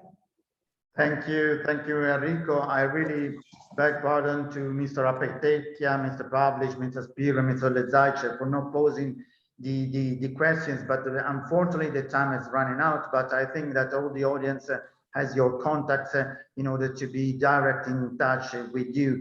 And thank you for your participation, and thank you very much for all contribution and your attention. The conference continues with the late morning program, and I really hope that you have enjoyed the debate. Thank you for following us. Goodbye. Bye, thank you. Grazie, arrivederci. Thank you to all. We are now waiting for our colleagues coming from the other roundtable that should join in a minute, and we will start again the plenary session in 1 second. Thank you.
So welcome back to the plenary session. I think that all the colleagues who have attended the roundtable focusing on ship and boat building are again with us in this room. I kindly ask the technical assistants if all the people are reach our room again. Yes. Yes, perfect. So we start now the last session. I kindly ask Lucia and Carlo as moderators of the roundtable to report on the main outcome of the two parallel session and offer a tentative roadmap towards a possible pact of skills in the Adriatic and Ionian region. I would like to mention to all the participants that this workshop is recorded and will be available together with the presentation delivered today on the website of user strategy and the stakeholder platform of the strategy. So Carlo, sorry, Lucia, go ahead, please. Thank you very much, Elisabetta, for this. I will share some conclusions of our roundtable. As addressed to focus on the skills needs related to ship and boat building in the Adriatic and Ionian region. And as a first point, we can confirm that there is a willingness to promote and sustain the quadruple helix ties in the fields of marine technologies and ship and boat building for advancing in capacity building to promote innovation, business development, and business adaptation. This will require a shift in the culture for all groups so they can build together a strategy instead of requesting contributions only when there is an urgency. And there is a need to set up mechanisms capable of taking on the task of creating the long-term collaborations. We think on funding mechanisms, but also in recognition of the efforts dedicated. There are also opportunities to align the use of existing funds. Several projects have been presented and others could be explored. And there is also a need to dedicate efforts to cross-cutting efforts to address these transferable skills that will be relevant to many sectors, especially for these horizontal technologies like additive manufacturing that could be, and we could profit also from the efforts from other sectors. We identified also some specific needs to design a sectoral skills strategy for the Adriatic and Ionian region in terms of the shipbuilding and the boat building needs. On first place, it's quite relevant to invest in engineering education at all levels. And we not only considering the promoting the up and reskilling of the industry for the uptake of the new technologies, but also including the lower levels of education, including secondary schools or even primary, to promote the STEM, the science, technology, education, and maths, to inspire the youth in a blue career. We need also to promote a greener boating and yachting industry, from the design and adaptation of vessels to the services provided in the marinas, and integrate the digital revolution in the sector. In order to be effective, this should involve all levels and will require a skilling effort when we address more traditional and small enterprises. But it also will provide opportunities to design greener and more efficient boats. And last but not least, we should combine this digital approach with the hands-on work-based learning because this will be quite relevant to attract the people to the maritime careers. We also address the need to stimulate the transversal skills to smooth the pathway towards the sector changing needs. Mobilities can support this, but also the new teaching methodologies, and also it has been stressed the need to combine these with the hands-on work-based learning. Combining online and in-presence training would be of special interest to optimize the resources. So with this, we consider that the Adriatic and Ionian region are present facing a turning point for the ship and boat building industry. And there is an opportunity to focus on strengthening short sea shipping and invest to build and repair smaller ships in the region. Thank you, Lucia. Now, Carlo, it's your turn. Thank you very much. Yes, well, skill mismatch, clarification of skills gap, direct impact on the entrepreneurial capacity and employability, transfer of exploitation of knowledge throughout the region have been today's seminars, discussions between our panelists representing training agencies and port systems operating and academia. Obviously, we analyze that more complex problems are the characteristic of the green challenge and require innovative solution involving many sectors. Obviously, these problems cannot be solved according to everybody to a single company or public institution, but needs an interdisciplinary approach and cross-sectoral approach. These demands of interdisciplinary skills create in some ways the problems definitions, but also the solution, the possible solution in order to define a possible training path and training programs. Possible and prospective change in the kind of the jobs should be further investigated on the basis of data and comprehensive set of data and a comprehensive set of measures that are actually fragmented.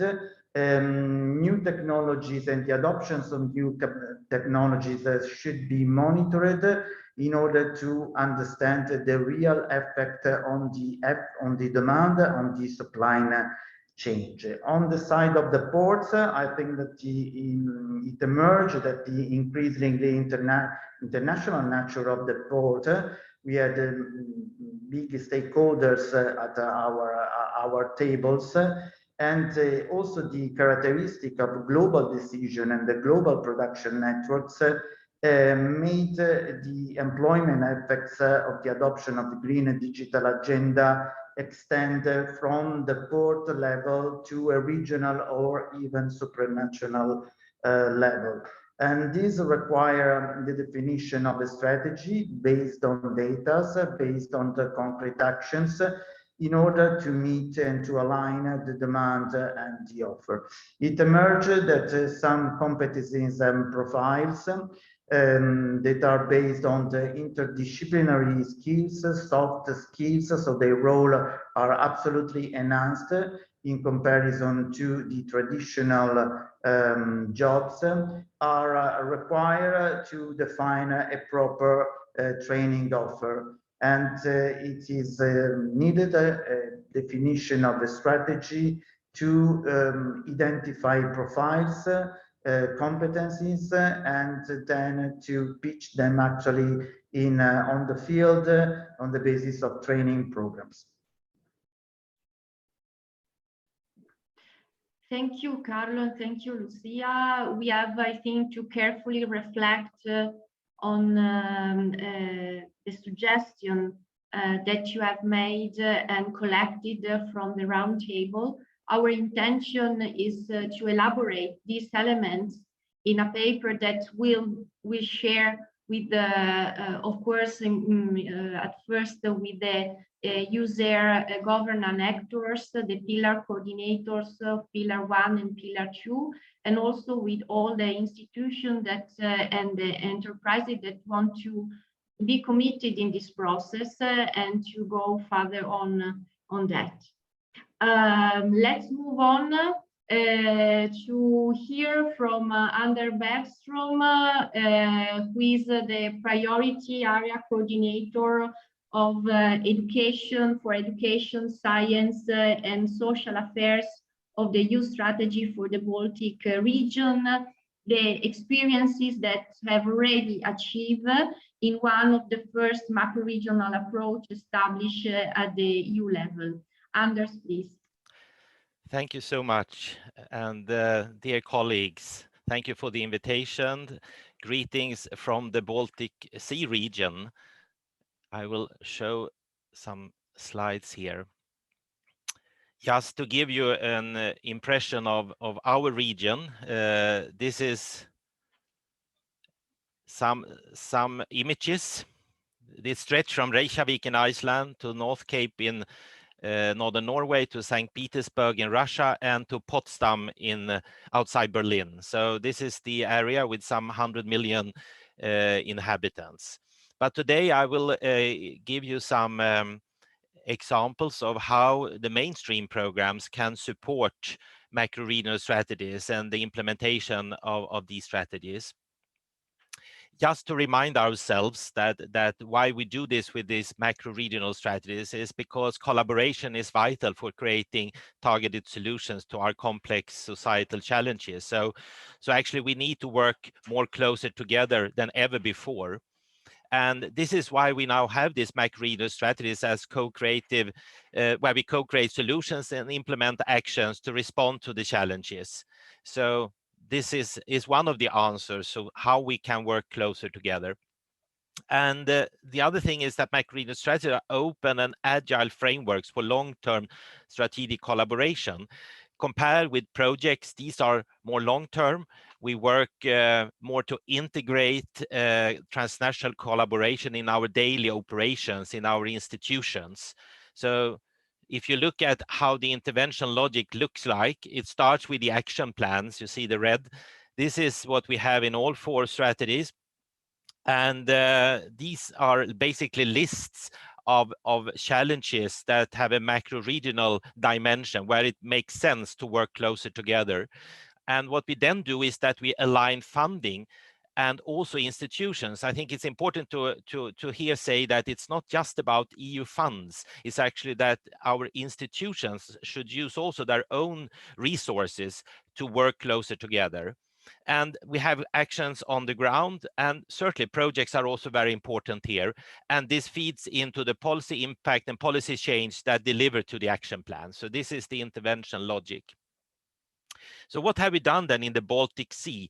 Because you all know that we have these 3 no's: no new institutions, no new funding, and no new legislation. Well, we started to build flagships. And to understand what this is, we call them policy action processes.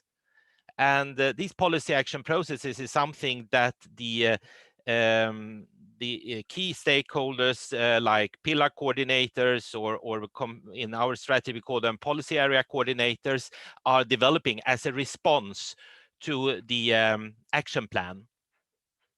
And these are thematic policy action processes that bring together a larger group of multi-level stakeholders, projects, policy-making processes. And the idea with these is that we need to engage more people. We can't just have single projects. We need to have a bigger format, an own format in the macro-regional strategies. And as we all know, single projects are not enough to achieve what we need to do in our strategies. So the flagships are built on 3 key pillars. One is the processes long-term. The other one is stakeholders, broadly engage, and then that we work with well-defined deliverables that are listed in the action plans. So it's not just never-ending processes. It's actually very well designed to deliver on the targets and indicators in the action plans. So you can say that the flagships are like homes or containers for the projects. This is where we can gather also the mainstream funded projects because their nature is national or regional, but they need like a home, a macro regional home. And this is what we offer in the flagships. And these are project clusters and their project platforms, and it's various activities that are ongoing here. And this is also how the flagship clearly sets the macro-regional strategies apart from the EU programs. We often hear that people are mixing the Interreg transnational programs with the strategy, but this is how we can define really the difference, because the flagships are these long-term processes, bigger than the projects and wider. And as you can see, they are the reply then to the action in the action plan. And they have a coordinator, a flagship leader, and this is often an institution that holds the challenge, working with the challenge. It could be the maritime agency in one of the countries, or it can be in one case in the Baltic Sea. We also have the Swedish Association of Local Authorities and Regions working with early school leaving, etc. And as I said before, flagships are delivering on the targets and indicators in the action plan. And this is how you can see this co-creation going on, where you see that there are a table illustrating that people are coming together, public authorities, civil society, research, and business. And what feeds in are action research. We have a research officer that are in some cases Max Planck. In other cases, we have the Nordic Council that have research institutes. And on the other side, we have a process facilitator, and that is a very important person that can hold and organize these kind of multi-stakeholder dialogues, making sure that they deliver on the targets and indicator of the action plan. And many of the people around the table, they are financing their participation themselves.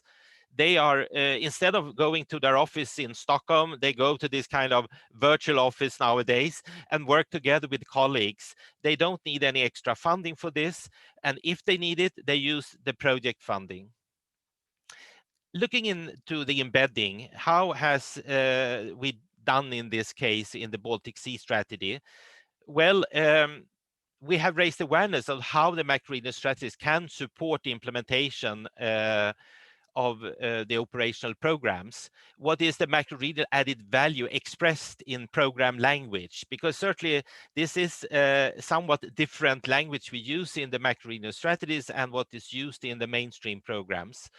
And we have focused on the ERDF and ESF, but we have also two other networks, one for the Rural Development Fund and one for the Maritime and Fishery Fund.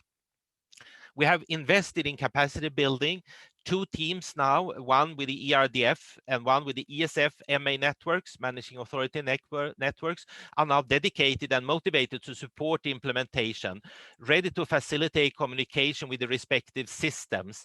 They communicate with the digital platform. So you can say that we have a team spirit now. We have been working 2 years with this capacity building. We have also designed a mechanism together with the representatives from the managing authorities, basically how to align funding in practice between the ERDF and ESF on one hand and the EUSBSR Baltic Sea strategy on the other. We have developed provision that now is inserted in the operational programs under the specific objectives where member states anticipate that they will use the macro-regional strategy, the Baltic Sea strategy, when they implement this. And this is also monitored now by DG Regio and DG Employment. And we have developed mandate that is ready to now be adopted this autumn, hopefully, where member states and EU Commission have agreed on how this mechanism will work. And we have also done a thematic alignment, a metrics where you can see where are the commonalities between the action plan of the Baltic Sea strategy and the country reports from the Commission and the national priorities. So we have been able to do this kind of pinpoint where do we see that we could have joint investments. When we are working with the level of alignment and looking at the mainstream program and their projects, we have developed 4 levels. The 1-0 level marked in red here is national, regional, local project with no plans to have transnational cooperation. This has been important because up until now, many of the national and regional projects has been reported as supporting the macro-regional strategy because they are thematically aligned. But we have said that the alignment needs to be a collaboration. It needs to be cooperation. Without cooperation, the projects are not supporting the macro-regional strategy. So it's important to make this distinction. So level 1 is national, regional, local project with a declared interest to be part of the Baltic Sea strategy. And then we have level 2. They are transnational projects, not yet part of the Baltic Sea strategy with the potential to be integrated. And the 3rd level is where you have macro-regional projects that are results of the so-called flagships, where it has been basically developed the project based on the strategy. This is my last slide. Coordination, how does it work in practice? Well, we look at these mandates that I talked about. We have a high-level group, a high-level meeting once per year, where the policy area coordinators corresponding to the pillar coordinators present emerging flagships ready to be financed by the mainstream programs to a group with national coordinators from the Baltic Sea strategy, line ministries in charge of ESF and ERDF in the respective member states, DG Regio, DG Employment, their geographical units, and then the managing authorities, members of those networks. And the decisions are made then to have synchronized calls in the coming year. And the synchronized call is the mechanism where the MA network agree on organizing a synchronized call and administrate them. And the transnational part is then declared and regulated in the transnational cooperation agreement between the project partners. So that is the glue between the national and the regional projects.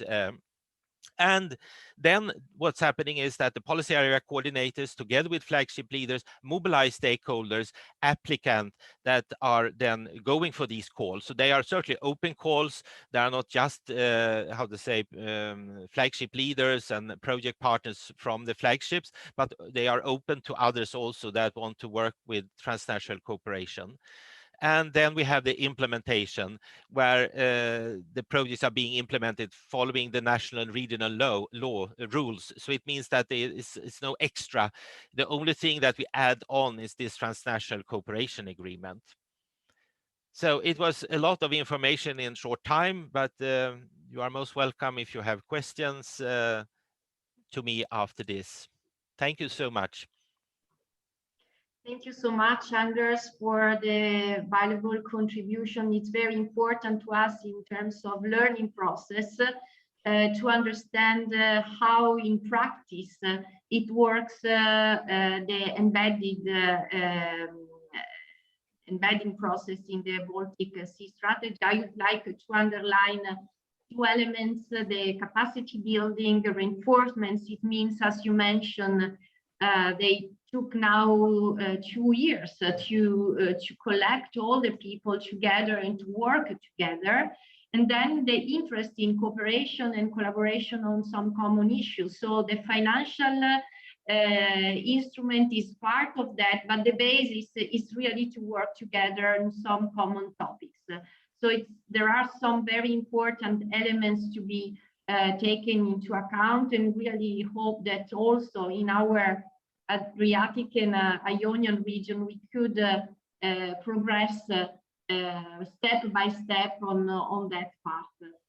Then I would like now to move to the next speaker, Barbara Di Piazza, who is the head of the Joint Secretariat of Adrian Program. As you have made notice, the last part of this session is dedicated to the financial instruments. So we are very pleased to hear about the next orientation for the program, which is covering the territorial transnational program, which is covering the user territories. Barbara, please. Thank you, Elisabetta, and good morning to everybody, in particular to Friuli Venezia Giulia region for the kind invitation.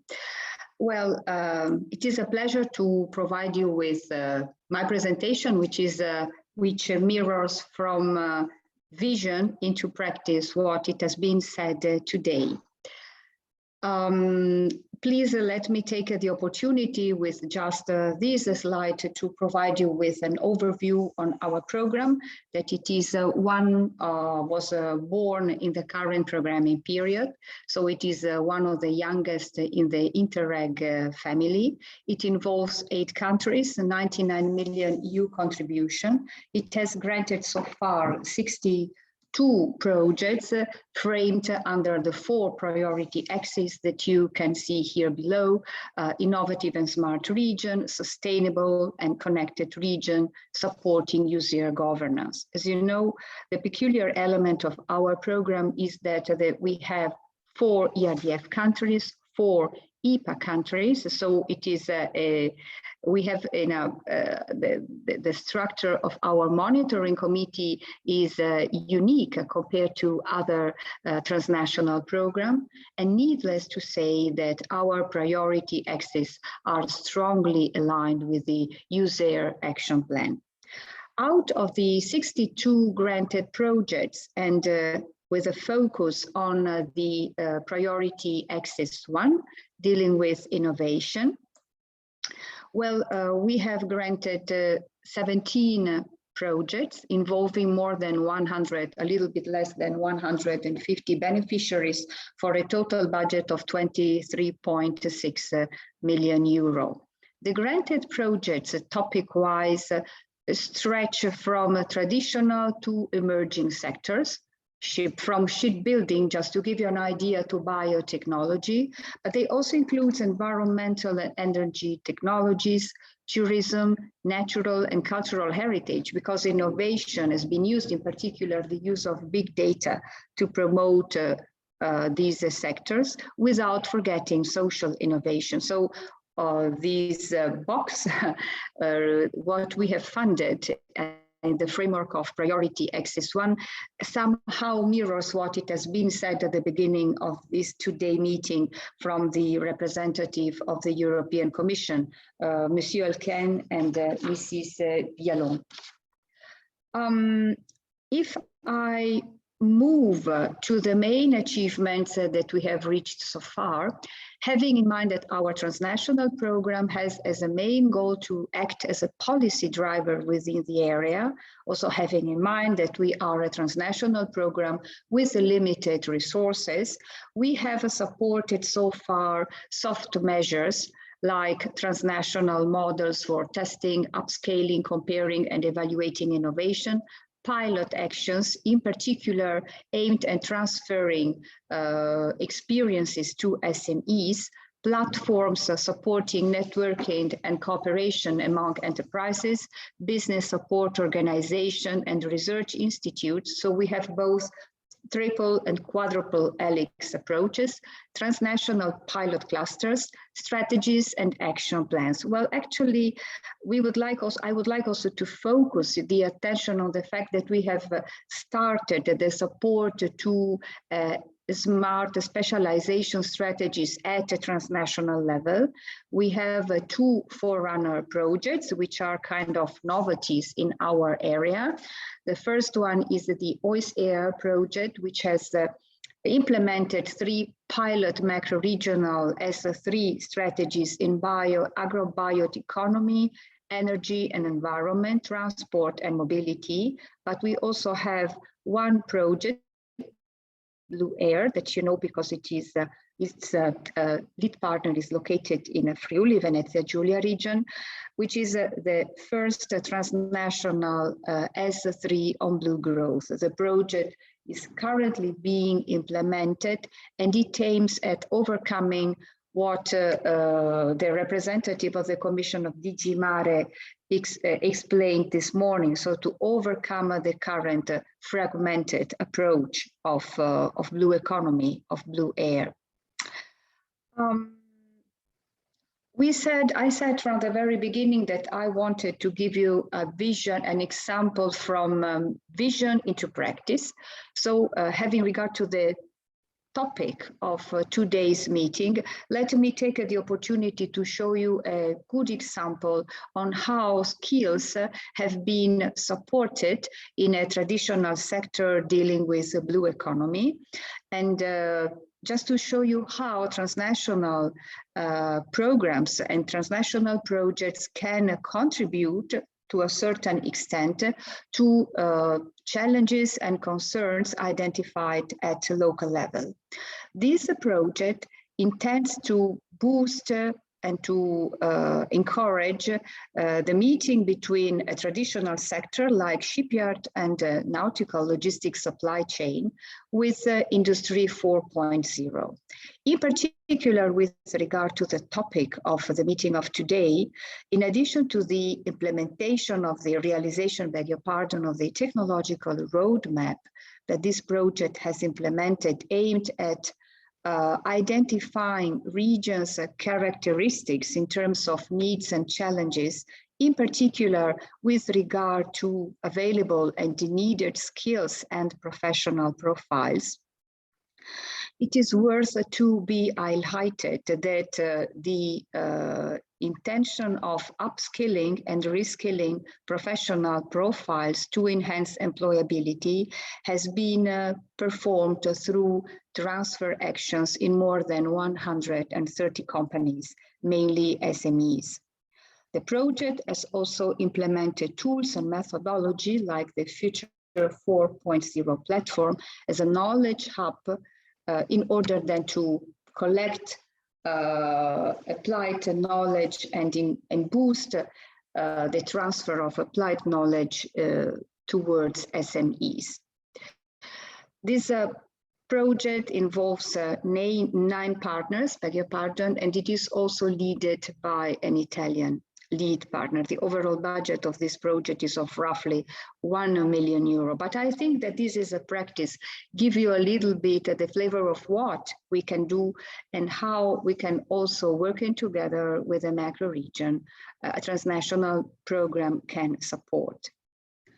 The experience of the current programming period, which has also then been characterized by the implementation of a thematic cluster. One of them is also devoted to blue growth, is at the basis of the design of the new program, which will continue to support the implementation of soft measures, small pilot actions, exchange of experience and cooperation. Well, actually, the program in the post-2020 will be bigger.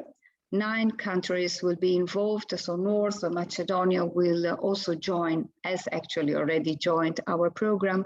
So there will be a higher number of EPA countries compared to the ERDF ones. And because of that, more than now, the program can be considered as a strategic tool due to 2 main reasons. First of all, because similar to what Mr. Bergström highlighted a few seconds ago, also the macro-regional strategy USER has identified flagships that have been included, that have been taken on board in our programming exercise. So the program will support flagships, and it will also support the so-called European perspective of EPA partner countries. In other words, it will contribute to a future enlargement of the EPA countries involved in our program. Because of that, our program content topic-wise will continue focusing and funding projects in the framework of innovation, environment and transport, without forgetting the support to the macro-regional governance.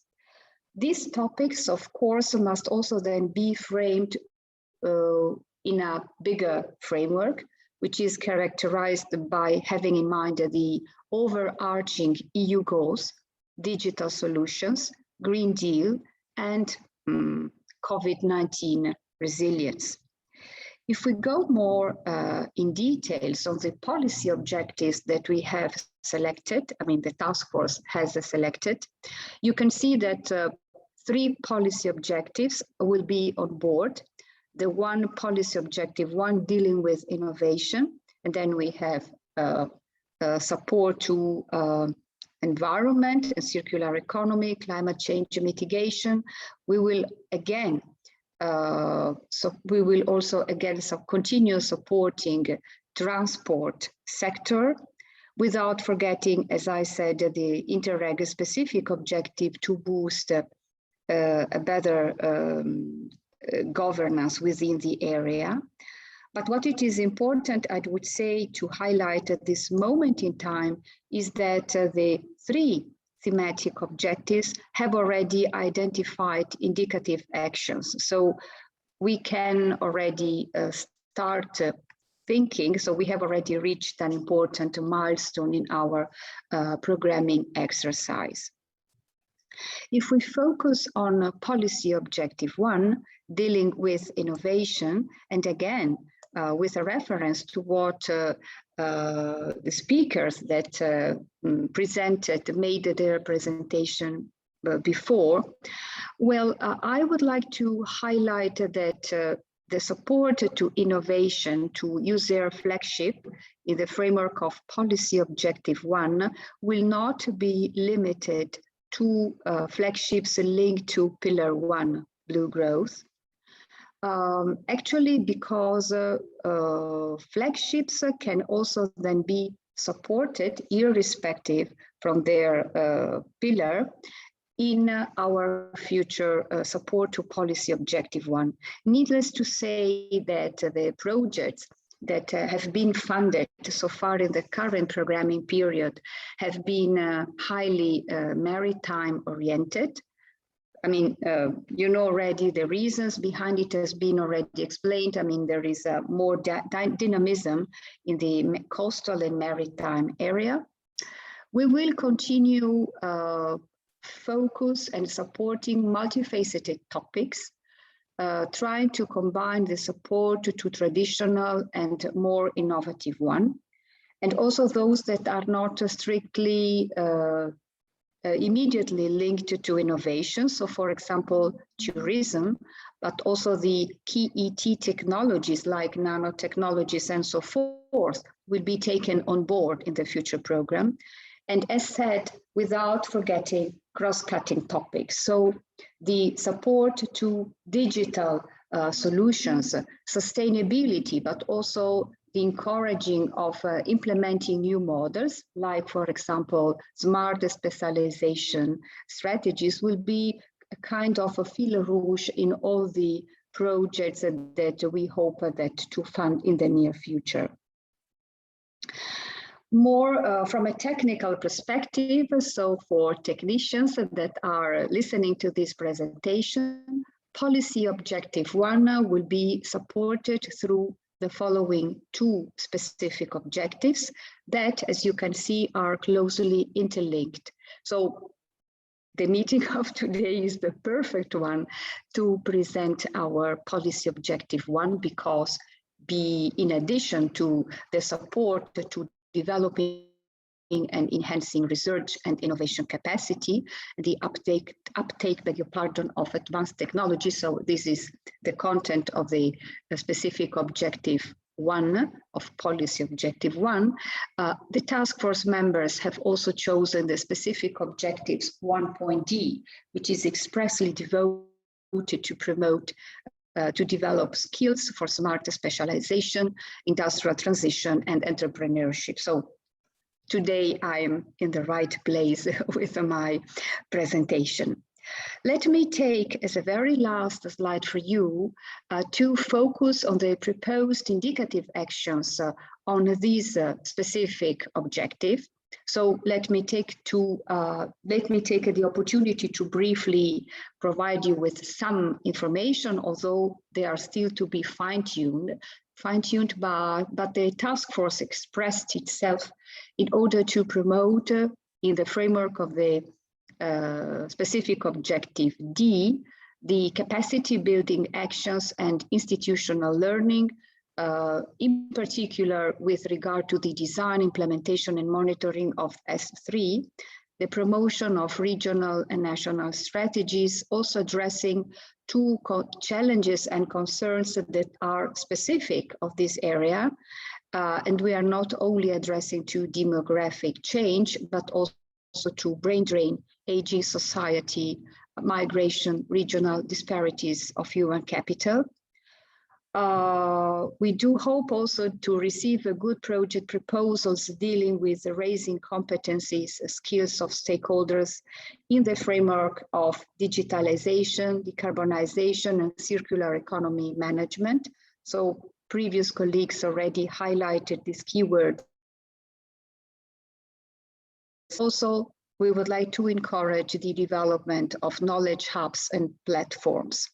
Last, but only in the order, of course, the gap between EU and EPA countries by raising competence and skills will be highlighted as well. So I was attending before the round table devoted to education.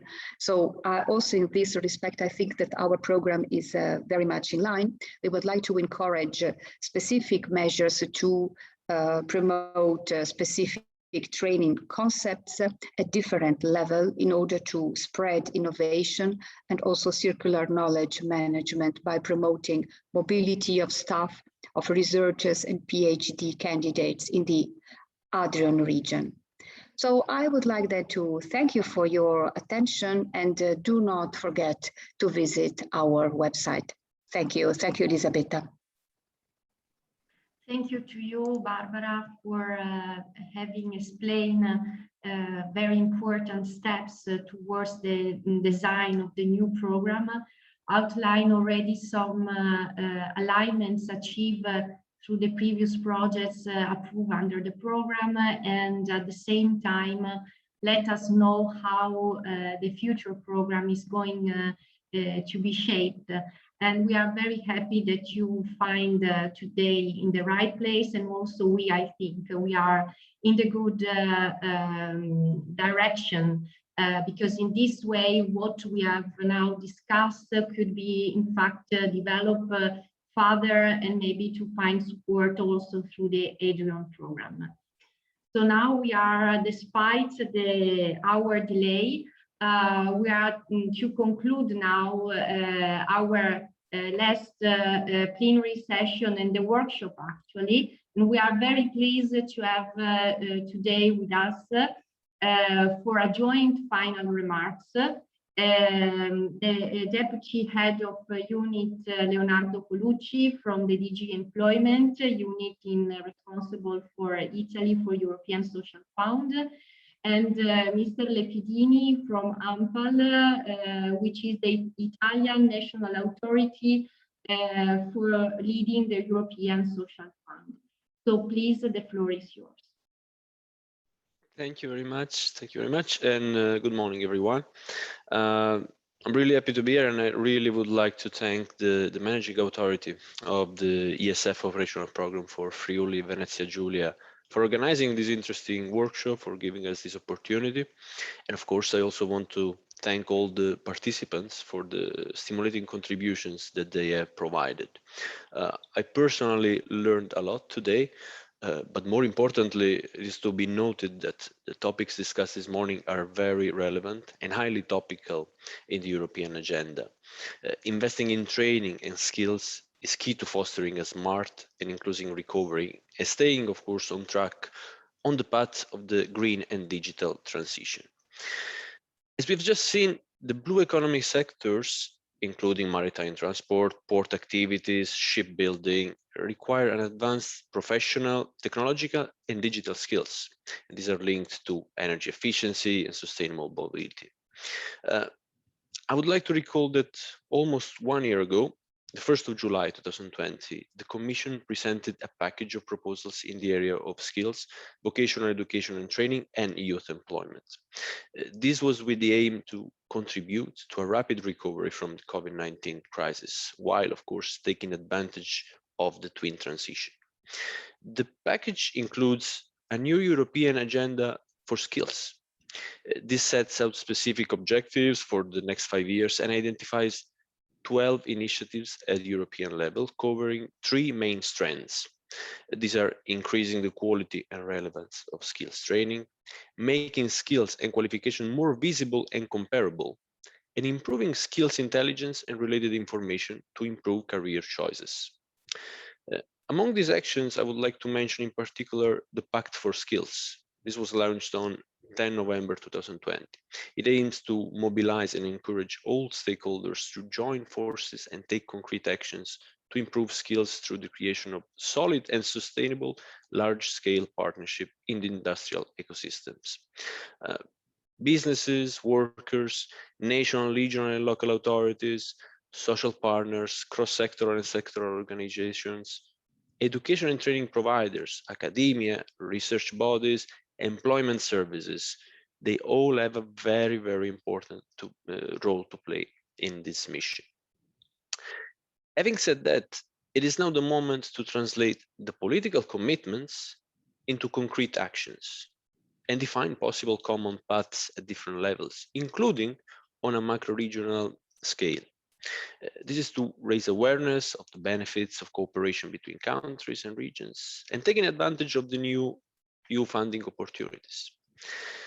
So far, I must say that the coordination between the macro-regional strategies and the EaSI funds programs has been limited and mainly concentrated, of course, on the European territorial cooperation programs. We have to recognize that in the 14-20 programming period, there was a very limited ESF intervention in support of macro-regional strategies. This was not enough, of course, to seize fully the opportunities given, for example, by the USER. Since the drafting of the 2021-2027 OPs is approaching, we have to take in account that we have learned some lessons in the past, and we need to use them to plan and improve the future. It is time to increase the synergies and complementarities between EaSI Fund program with the objectives of the macro-regional strategies. The ESF, which is of course traditionally the main European instrument for investment in human capital, could play a role in supporting joint initiatives toward the Pact for Blue Sustainable Education and Skills in the Adriatic Ionian region. This workshop, and again, let me praise the region Friuli Venezia Giulia for having organized it, represents an important step to strengthen the embedding process. We have heard about it. This is already ongoing in all macro-regional strategies, and it is aimed to align the relevant priorities of EU funding programs with the macro-regional strategies. It is also a unique opportunity to call upon all relevant stakeholders at different levels to develop new cooperation networks and methods. I really learned a lot today, as I said, and we have learned about the successful experience of the EU strategy for the Baltic region with its ESF managing authorities network. The creation of such a network within EOSER could definitely facilitate the funding and implementation of transnational projects and flagship initiatives in the Adriatic and Ionian region. As recalled by the speakers who preceded me, the Adriatic and Ionian region is a functional area primarily defined by the Adriatic and Ionian sea basins, covering also an important terrestrial surface area. The region homes more than 70 million inhabitants. With its natural transnational architecture, the Adriatic Ionian macroregion is home to plenty of opportunities for boosting employment, in particular for youth and women, and advancing towards a sustainable and resilient recovery, while supporting, of course, the green and digital priorities. Furthermore, we see it as a sea of opportunities for entrepreneurship, both for existing businesses and for the creation of new ones. It is clear to everyone that we are not living ordinary times. Likewise, the way we address the current challenges and build on our future cannot be an ordinary one. We have the responsibility, but I think it is also a privilege to design and build our way towards full recovery and we need to do so in innovative ways. We can think of the next few years, in particular with the twin transition, as a wave approaching. There is no way around it. We can either ride it and let it carry us further, or we can be submerged. Now, I think we all know what we should do, especially after today, and you can rest assured that you will have the support of the Commission and of DG Employment in the challenging and exciting period ahead. So I thank you, and I'm of course welcome any comment or questions. Thank you.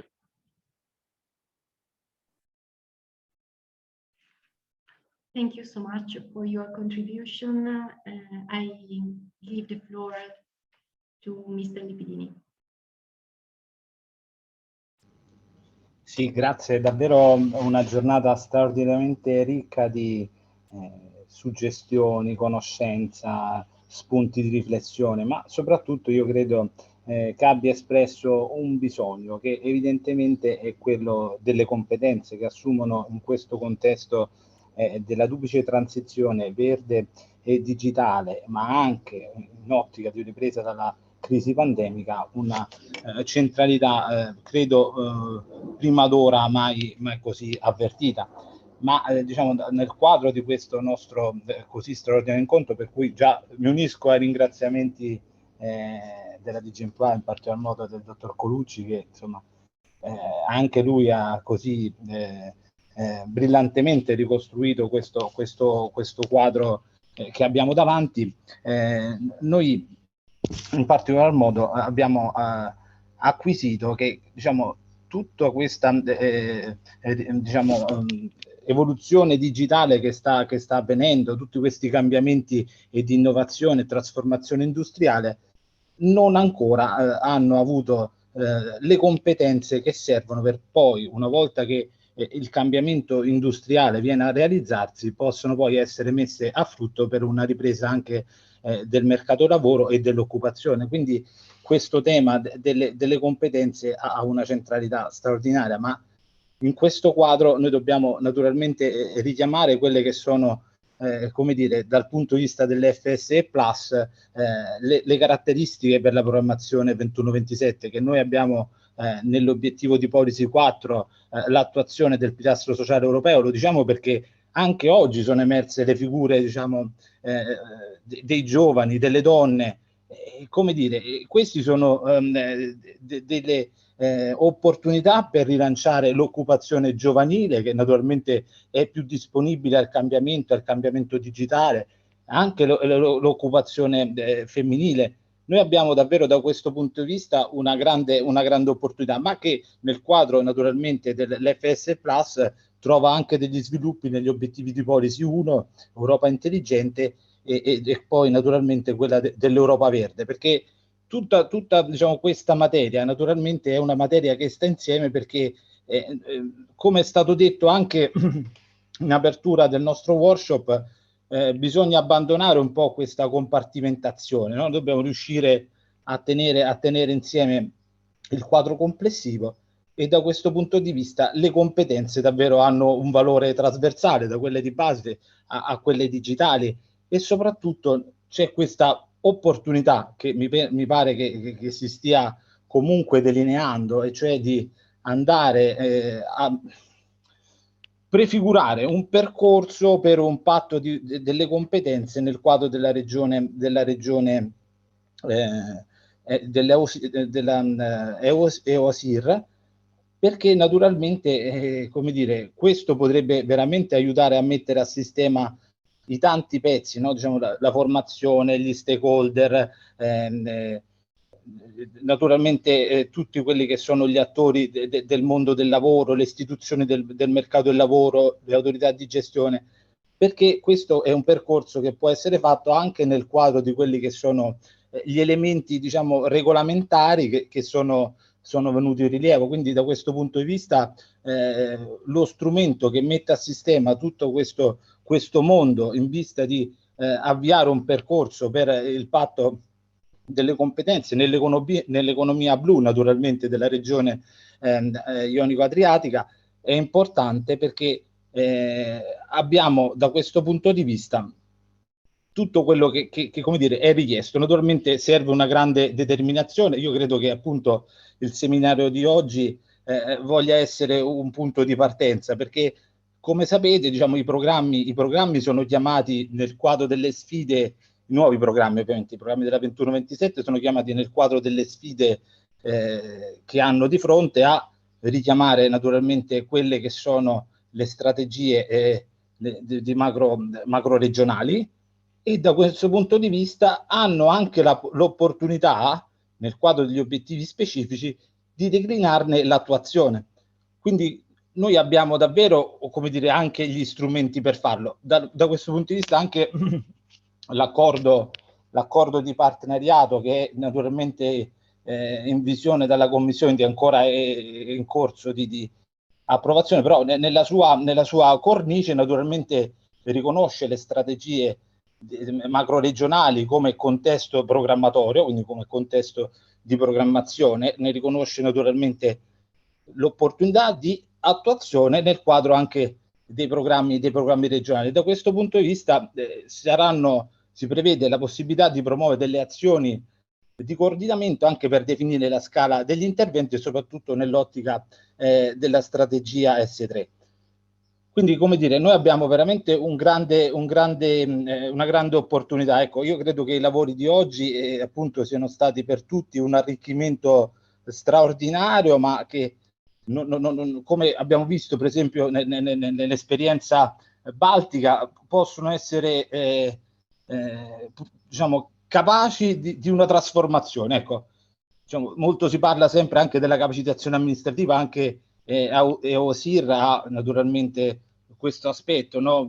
Sono tante le cose della capacitazione. Noi però possiamo capacitarci, diciamo, in qualche modo insieme, avendo questo primo punto di partenza. Quindi l'opportunità io credo che sia straordinaria, naturalmente dipenderà da tutti noi, insomma, far sì che questo incontro odierno sia un punto di partenza per un lavoro che ci aspetta, e diciamo questo primo incontro ha messo davvero tante prospettive. Ecco, questo percorso lo possiamo fare se naturalmente riusciamo ad avviare una più ampia, diciamo, rete, ecco, perché poi diciamo tutto questo tipo di attività si svolge se le reti sono molto capaci di svilupparsi, di tenere assieme tutti gli attori. Però ecco, io vorrei davvero ringraziare l'autorità di gestione del Friuli Venezia Giulia per l'organizzazione di questo evento così importante, anche la dottoressa Reia che insomma diciamo così ha coordinato i lavori. Ringrazio di nuovo la Commissione Europea, in particolare di Genpro, ma tutte le direzioni che oggi hanno concorso, tutti i relatori. Porto naturalmente i saluti della dottoressa D'Angelo, che è l'autorità capovilla, la dirigente della divisione 6, insomma buon lavoro a tutti noi a questo punto. Grazie ancora. Thank you. We'll be very grateful for the contribution that DGP Employment and ANPAL gave to us, as given now, actually, for the future. We will try to surf the wave, as Mr. Colucci also mentioned before. This is our future willingness, and we hope that you are not too tired. Still, there are almost 90 participants connected, and we really hope to have given you some food for thoughts. So enjoy the rest of the day, and goodbye from Trieste to all of you. Thank you for being with us today, really. Thank you to all. Bye. Thank you all. Bye-bye. Bye-bye. Bye. Salve, arrivederci. Bye to all. Ciao a tutti. Ciao.